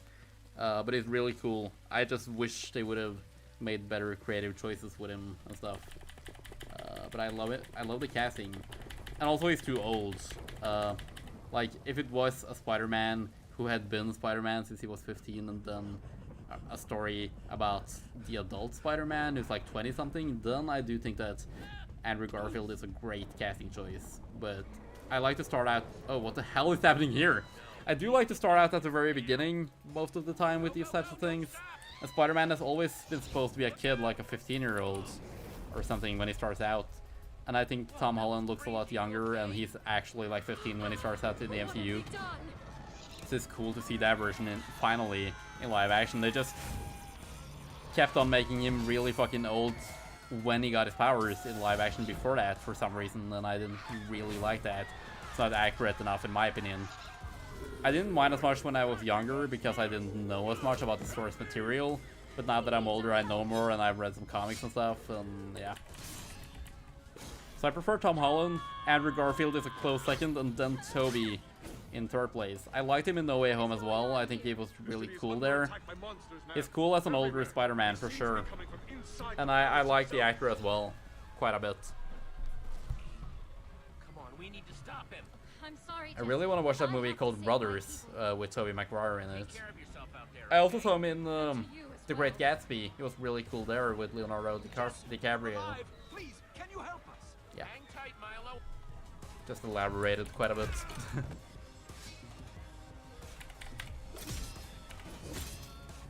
Eller er det litt epic? Det virker som at vi er nærmere sånn type klimaks nå, det er nice.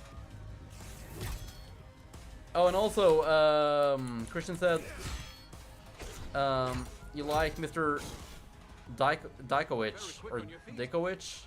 I'm not quite sure how to pronounce it, but yeah, I like his character. He's the landlord, right? He's like the owner of the apartment complex where Peter lives in the Raimi movies.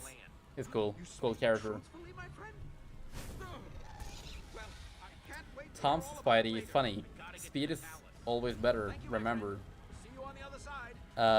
When talking about stuff, Christian, shut the fuck up.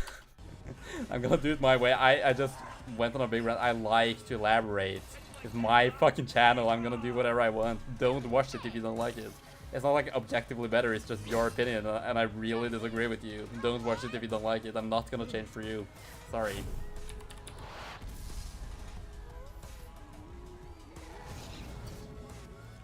Oh shit. Oh dang, Aurora, my man. Aiden has taken over the palace. He's holed up in the throne room throwing those spawn eggs everywhere. No one can get inside! We need to stop him. I know! Jesse, take one of these! They're all locally... That I was mean with speed. I don't think I understand, Christian. Sourced and handcrafted.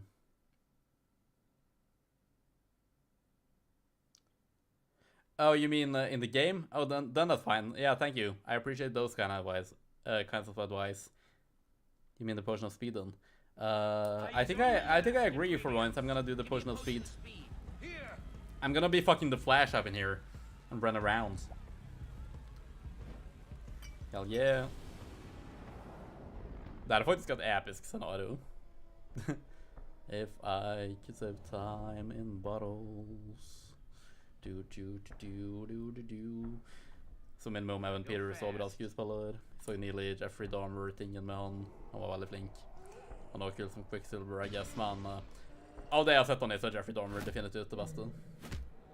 Veldig creepy performance, men det var skikkelig imponerende, rett og slett.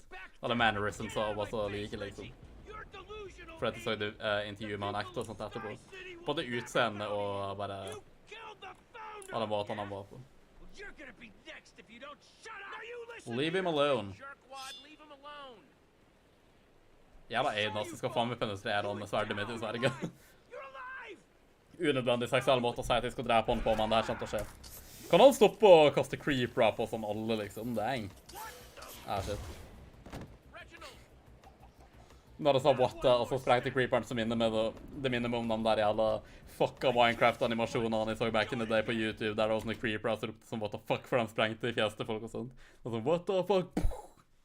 Faen meg komisk. Men det var ikke det. Ikke det fra den Minecraft-animasjonen der. Den Steve som bare brutally voldtar en creeper eller noe. Det var sånne ting jeg så på YouTube når jeg var 12, og det forklarer en god del om alt egentlig, i etterkant. It's just me, you and me now. It's just you and me now. Om jeg kan få lov til å uttale det rett.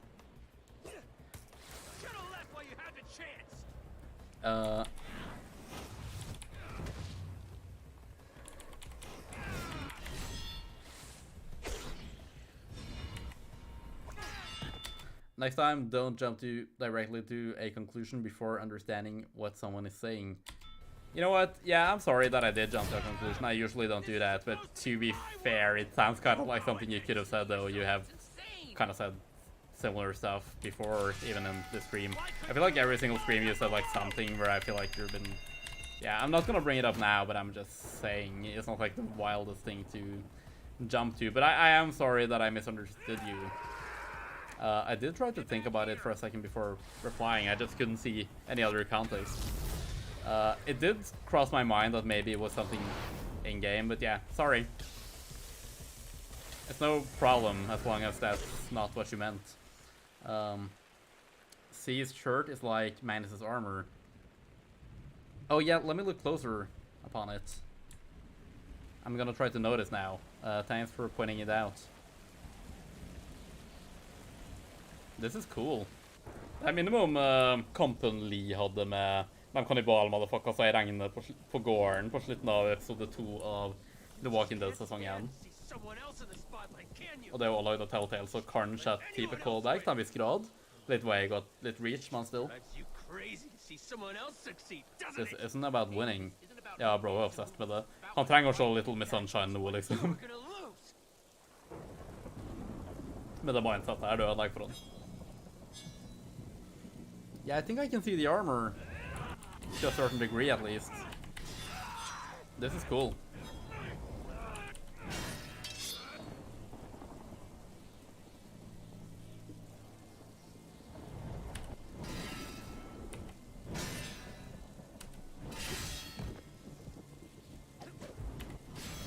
Okay. Det trengte ikke å være så cinematisk i et Minecraft-spill, men jeg må enda ikke. Okay.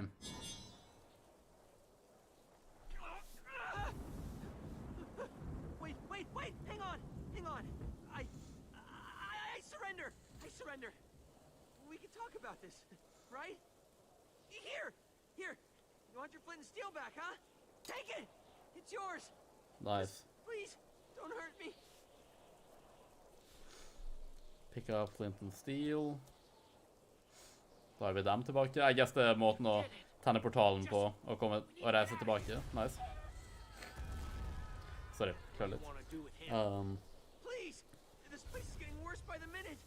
Jeg skjønner ikke hvordan det har skjedd den gang. Jeg guess han spåner masse mobs, men hvorfor? Han bare lagde destruction bare fordi. Take Aiden. Om der var The Walking Dead eller noe, så hadde det vært fristende å bare sparke han ut, for det virket veldig cinematisk. Kunne tenkt at det var sånn sjuk fyr, så ikke kjent å stoppe og sånn, men jeg føler det scenario her, så er vi mer sånn, det er mer Jesse sin karakter å ta han inn og fange han. Jeg mener om vi fanger han, liksom. Han er ikke The Joker som kommer til å flykte fra Arkham Asylum hver gang. Jeg tror det går fint å ha han i fengsel. La oss bare prøve å apprehende han og ta han tilbake. Han har gjort det ille, liksom, men jeg tror ikke at de bare burde drepe han på plassen. I didn't manage to read what you said, Christian, but it seems like you deleted the messages, so yeah, I don't know, maybe you want to write it again or something. I don't know. But I didn't see it. Dang, hun trenger ikke være så badass, hun heller da. Det blir litt masse Arnold, damn. Jesse, there you are. Jesse, the situation is getting out of hand. We Yep. simply can't stop all the monsters and protect. Vel, bare kom dere til faen ned da, I guess den bilen her er doomed. Stay here. The more danger my people will be in. We could jump for it. I mean, det gikk forrige gang, og da hoppet vi til og med fra lengre bak han her. Ja, hvis det renner hele veien ned.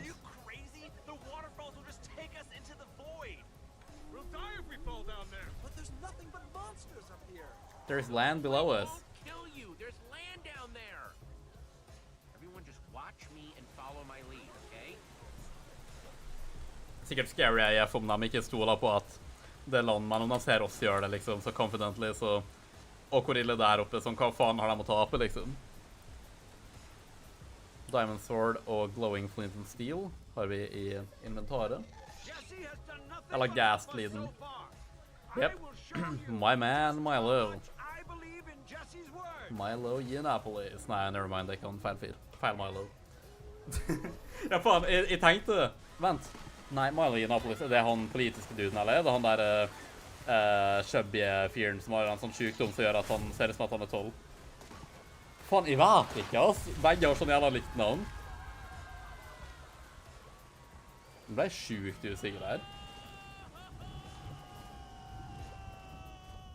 Nei, han med sykdommen heter kanskje Andy Yiannapolis, kanskje? Andy Yiannapolis. Kan det være? Bre, jeg har ikke tenkt over hvor jævlig likt navn de har. Jeg må faen meg finne ut der. Jeg bare refererte til noen som ble usikker på hva faen jeg snakker om. Milo. Jeg tror Milo er han der, ja, den britiske journalist-duden som er som right-wing og gay og sånt.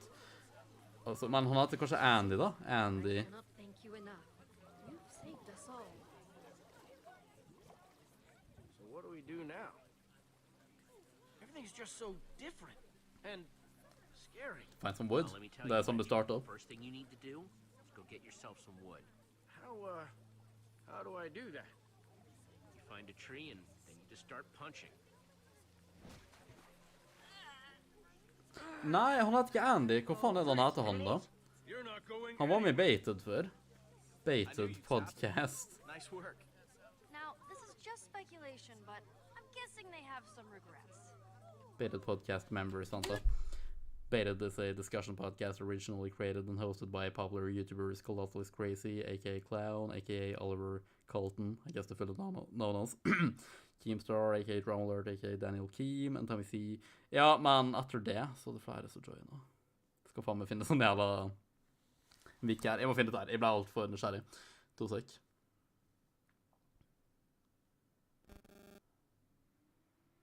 Ja, jeg tror jeg har det her. Keemstar invited 2 new hosts to the podcast. Andy... Ja, det var nesten da. Andy Milanakis, er det han heter. Ok. Milanakis, Yiannapolis. Det kan ha likt Andy, Milo. Det er ikke likt nok, men det kan ha likt. Dere kan skjønne confusionen min, ok? Ok, han fyrer med sykdommen så chubby og sånn, og han YouTuber heter Andy Milaponis, noe. Og han andre duden heter Milo Yiannapolis. Han der politiske duden. Ja, da er vi clear out det. Sorry. They deserve this. What goes around comes around, am I right, guys? De bare totalt... Det var så sykt unødvendig at de gjorde alt det her. De eks-vennene til Lucas. Bro skal I fengsel, enten her eller med oss. Nesten de står på hendene selv, men opp til dem, I guess. I'm so sorry. So sorry to cause all that. Litt etterpå klokskap. Got some regrets. You really screwed up. Jeg bare sånn, det var så sykt unødvendig, han bare gjorde det uten noen grunn. Jeg ser ikke motivasjonen en gang. Egentlig litt dårlig antagonist med tanke på motivasjonen story-wise, men... Jeg håper han faktisk angret da, og ikke bare fordi han ble tatt. I better not see you again. Ja, bare sånn fuck stopp og plage oss på det punktet her. Don't worry. I think I'm just going to stay here. Ja, what else? I'll make a little house. Håper de fanger han. Find something constructive to do with all my pent-up anger. You know. Jeg tror han burde være i fengsel, I hvert fall en stund etter det han gjorde. Jeg tror ikke han bare kommer til å være venn med han. Jeg liker at bro bare assumer at han skal gå fri, og bare gjøre det han vil her. Lol. Så lenge han ikke plager oss, whatever. Men jeg tror det her er slutten av episoden også. Det ble litt sant, men ikke sånn ekstremt. Det er vel bare at de går inn igjen i portal, og så neste episode hvor han er opp da. Tror jeg, så å si. We were prisoners long enough on that island in the sky. It is time for us to run free. Build whatever we please. Det står jeg enig. Those two just cannot get along. Jesse, I cannot allow my people to be influenced by the... Nei, han har rett. Hun skal ikke være sånn autoritær og sånt der. Naive idealist? Isa, relax for a minute. Han har rett som søren. Ja. Relax a minute, okay? Relax? My people are in more danger than they ever Men du var bare autoritær EF mot dem, og nå trenger ikke dem. No, you don't understand. It will Jeg be kan enda skjønne hvorfor du gjorde det med ressursene de hadde med still. If we don't prepare, we'll be in danger. You're just making Men han får ha ansvar for seg selv, da. behavior, just like before. We must trust in ourselves. Be able to learn from our mistakes. Nei, jeg lener med meg mot han i et sånt landskap, I hvert fall. Who are we supposed to listen to? Milo is right, you should be free. Jeg mener, hvis natural selection, dere er fri til å gjøre det dere vil, hvis dere er smarte om det, så overlever dere. If you don't, you'll just keep doing the same safe things over and over again, and you'll never grow, you'll never live. But what if Ja. we die? Men da får dere faen med å være døde, da. Så be it, liksom.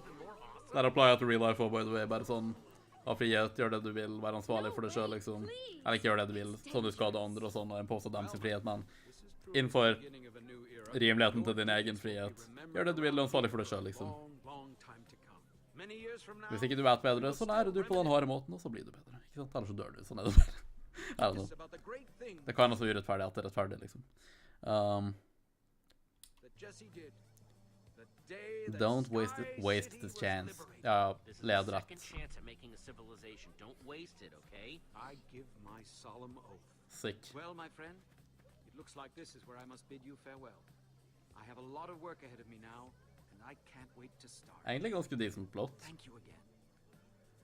Men det stemmer, sånn jeg husker åpenbart hele episoden nå, men jeg tenkte at dette var episode 10 for some reason. Den aller siste, men fordi jeg trodde han var i dem sin verden først, før de begynte med portalsider. Jeg trodde det kun var en eksklusiv ting til de 3 siste episodene. Men I guess, det her er finalen til mainspillet. Siste episode i mainspillet, men det leder vel inn i hele portalstyret til DLCs. At det blir sånn eventyr som det her er etter mange, liksom, da, I guess. Just when I thought my days of punching trees were behind. Luckily, I scattered ahead, selv om jeg ikke husker at jeg gjorde det. Men det hørtes kult ut å si. Luckily, you had me as your advanced scout when I was on the ground with the founder before I totally found the portal. And you didn't say anything? Rart at han er der, though. Random F at vi fant den. Tenk om vi gikk og lette overalt, og han ikke gravde på den random plassen. No, you didn't. I guess the moment just never presented itself. Come on. Og der er den. Det er hva så oss. So sorry about her. That's okay. Looks like she's having fun. Antar at Christian er borte igjen, siden han ikke har sagt noe på en stund. Det er vanligvis sånn det. I told her she didn't need to be the Eversource anymore. What are we gonna do with you now, huh? What are you going to do now? Besides, continue to be adorable, of course. Will you set her free? That was a given. Are you gonna set her free? Kan du ha som er kjæledyr, sånn som vi gjorde med grisen da, men... She kept coming back. Med Ribbon. We've spent so long together. Skjønner. I suppose. Ja, whatever, så lenge hun behandler den bra, så... After so long being the founder and the Eversource, now we can just be Isa and her best friend. Holdsom, koselig. Benedict. Benedict. Boy's name. Huh, what a closed-minded attitude. America moment. Ja, fordi jeg guess det er dame, så jeg legger egg og sånt. Would take this Høne altså. as a small token of our Kaller han for meg Benedict. Come along, Benedict. Amerikanere insisterer på at alle navn som finnes i unisex, de er så rare om det. Det er bare Amerika som er så fuckings weird om det. Ferga. Så Noah og sånt, jeg kan at jentenavn stopp, liksom. Bare stopp for alle til, rett og slett. Hey, Jesse. You okay? Jesse. Noen unisex, men sånn, de fleste navn hører du bare om de er feminin eller maskulin. Det er bare sånn intuitiv ting, liksom. Det er ikke så big deal. Stå på å blande bare fordi.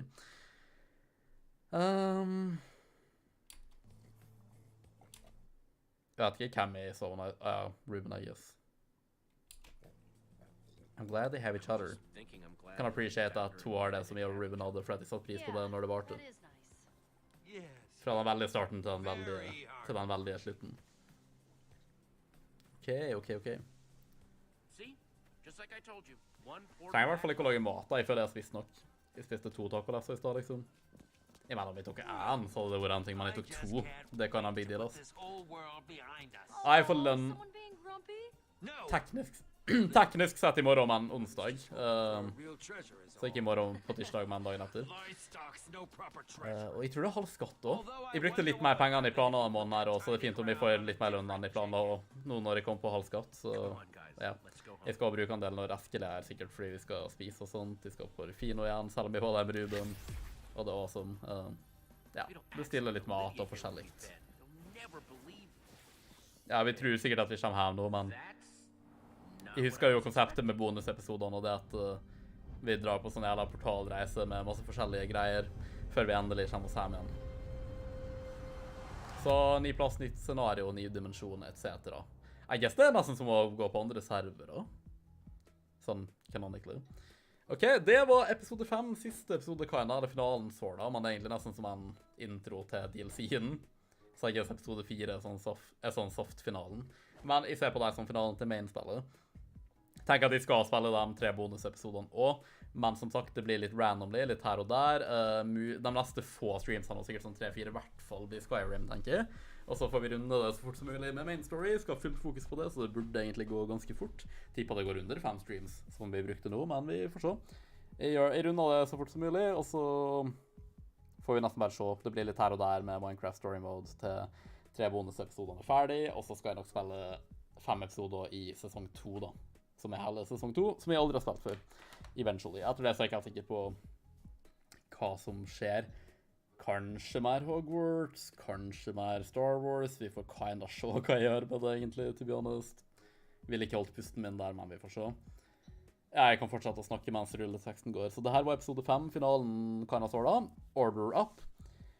Første valg, UN 34.4% of players demolished Ivor's house. Ja, jeg mener han hadde rettigheten til å bygge der og sånn, men han bygde på en farlig måte og sånn.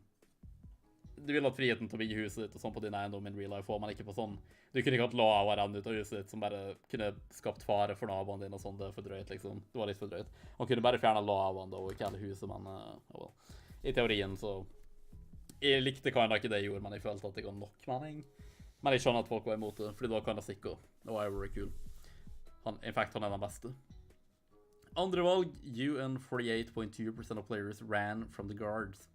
Ja, jeg gjør det når jeg blir jaget av folk som jeg ikke kjenner, så jeg vet ikke om jeg burde la dem ha autoritet over meg, eller om de er untrustworthy og korrupt, og jeg burde passe meg for dem, så fare, da sprang jeg. Ga mening, hva lot de andre, og majoriteten til og med bare seg selv bli fanget. Litt køkkete. Så jeg står for det. Tredje, UN 78.4% of players try to rescue Isa. Ja, med konten der, ja. Det var igjen fordi at jeg tenkte at Lucas var badass og klarte å handle Aiden i hvert fall noen jævla sekunder, liksom. Mens hun, regardless om hun kanskje virket litt skurkete, la oss si at hun var hun. Jeg ville fortsatt ikke bare latt henne dette til døden sin på den måten der. Det virket litt drøyt om jeg kunne redde henne. Så ja, jeg brukte noen sekunder på det. Ja, jeg overvurderte Lucas, og vi datt ned uansett, men jeg tror det hadde skjedd either way. Men jeg følte at det var en god ting å gjøre. En litt heltete ting å gjøre, så jeg står for det. De fleste var enige. Fjerde valg, UN 43.8% of players chose to help Aiden to safety. Ja, lol, edgelords, de fleste drepte han sikkert.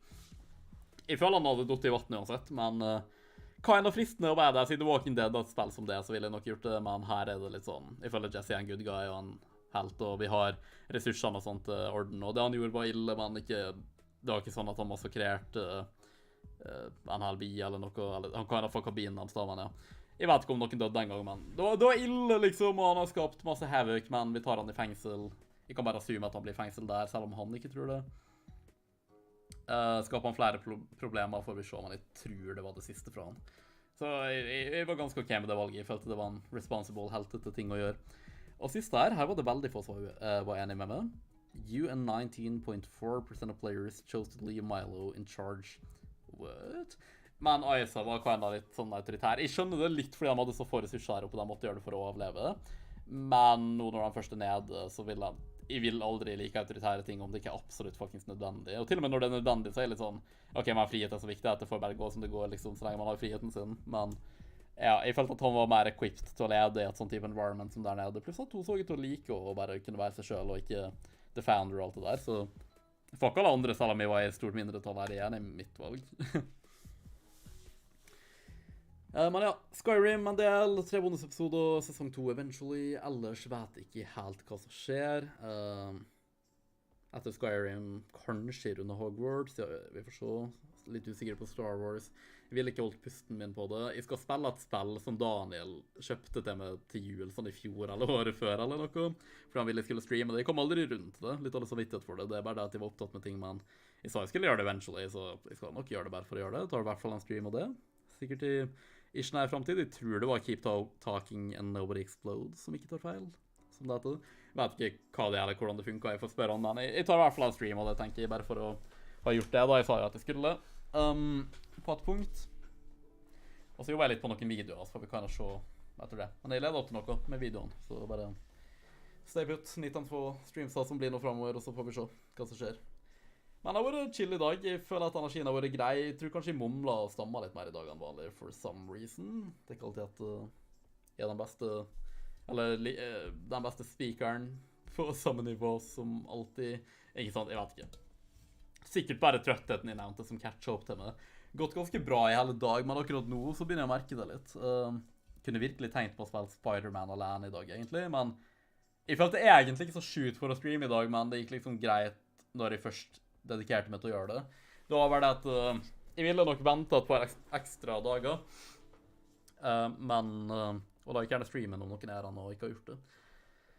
Hadde jeg satt pris på. Det er bare det at i morgen skal jeg gjøre det, og gjøre det jeg vil og sånt.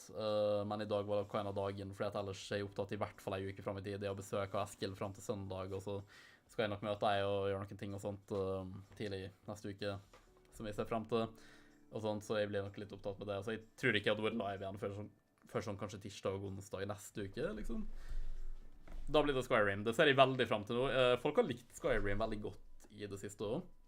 Det har gått litt i bølgedaler med hypen for det, men i det siste tror jeg folk har likt det veldig godt, og det er sånne chill-vibe-streams med ofte masse aktivitet og sånn, og det kan ha mer vibe enn spillet, liksom, selv om jeg synes spillet er amazing, men det er noe veldig spesielt med den stream, så det blir kanskje ikke så mange flere heller nå før vi er ferdig. Jeg tipper at jeg er fristet til å spille mer av det senere, og gjøre College of Winterhold og alle de tingene der. Nei, før jeg gjør main story, jeg burde gjøre ferdig The Dark Brotherhood, da. Eller skal jeg det? Nei, jeg vet da faen jeg. Jeg kan holde på med det, da. Jo, nei, jeg tror jeg må gjøre ferdig Dark Brotherhood i det minste, og så main story. Jeg tror kanskje det var planen min også. Nå er jeg liksom midt oppi det, og jeg tror det blir så lenge til jeg spiller det, hvis ikke, liksom, og nå vil jeg oppleve den, så jeg gjør ferdig den da, og så main story. Burde ikke ta veldig lang tid. Jeg tror det er på slutten av Dark Brotherhood uansett. Jeg var nesten ferdig, egentlig.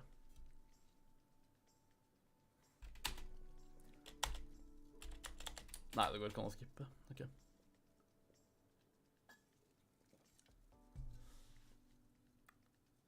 Jeg begynte nesten å lure på om det var Black Bars et øyeblikk, men jeg guess du bare ser skiggete vegger av caven. Nei, men nå jeg gidder ikke å spise mer, så jeg trenger ikke å bruke tid på det. Jeg burde legge meg snart, men det er fortsatt relativt tidlig med tanke på hvor jævla sent jeg la meg i går, så det går nok fint. Jeg tror jeg vil rydde litt bare fordi. Ikke la det slippe ut og bli rotete nå. Det blir godt å komme hjem til et ryddig hus, en ryddig leilighet. En ryddig Winther Apartment i morgen. Så jeg bare rydder litt real quick før jeg legger meg, tror jeg, og så kanskje jeg litt på mobilen min og sånt. Tar en dusj kanskje eller noe. I don't know. Og så sånn er jeg vel. Energized til en idag på jobb i morgen. Tror jeg ligger ganske godt an med ting jeg jobber på og sånt akkurat nå. Det er masse å gjøre, men en av kollegaene mine som hjelper meg tilbake fra ferie og i morgen. Så det blir nice. Liksom, jeg har masse å gjøre, men jeg føler at jeg har kontroll, og det går fint liksom, at jeg er effektiv i løpet av dagene mine. Og jeg liker egentlig jobben ganske godt også, så jeg må enda virkelig ikke være på jobb. Det er en god følelse også. Så er det jo bare 2 dager til, og så til helgen, og yeah. Ok, det var det da jeg har gjort filler-snakkinga mi på rulleteksten. Det var hele Minecraft Story Mode sesong 1. Artig å gjenoppleve nå i mer voksen alder mange år senere. Streaming er definitivt et bedre format for det. Det var mainspillet, som sagt. Vi ventet litt med bonusepisodene, men de kommer. Så neste episode, første bonusepisode, er episode 6, som heter A Portal to Mystery. Jeg tror den jeg likte best, kanskje. Jeg tror nesten det ble verre og verre av bonusepisodene. Som vi kan huske, jeg husker hva en av den her, og jeg aner ikke helt hva siste er. Episode 7 heter i hvert fall Access Denied. Og den veldig siste heter A Journey's End, spørsmålstegn, episode 8. Ok. Yes, det var det. Tusen takk for at dere så på. Trykk abonner. Bli med i Winther Armeen i dag, som sagt, i neste stream eller video. Jeg ser dere sikkert ikke på en uke eller noe, men jeg skal prøve i løpet av noen få dager å laste opp denne Soka TikTok-reviewen på hvert fall TikTok og YouTube. Nei, TikTok og Instagram Reels i det minste. Og skriftlig masse lengre versjon på Twitter, for dem som følger med der. Og så har jeg tatt opp en i React-video, så jeg skal redigere den. Men jeg tipper kanskje ikke den er ute før i neste uke en gang, men vi får se. Den er på vei i hvert fall. Og så et par andre gode saker etter der. Det var det. Ha det bra.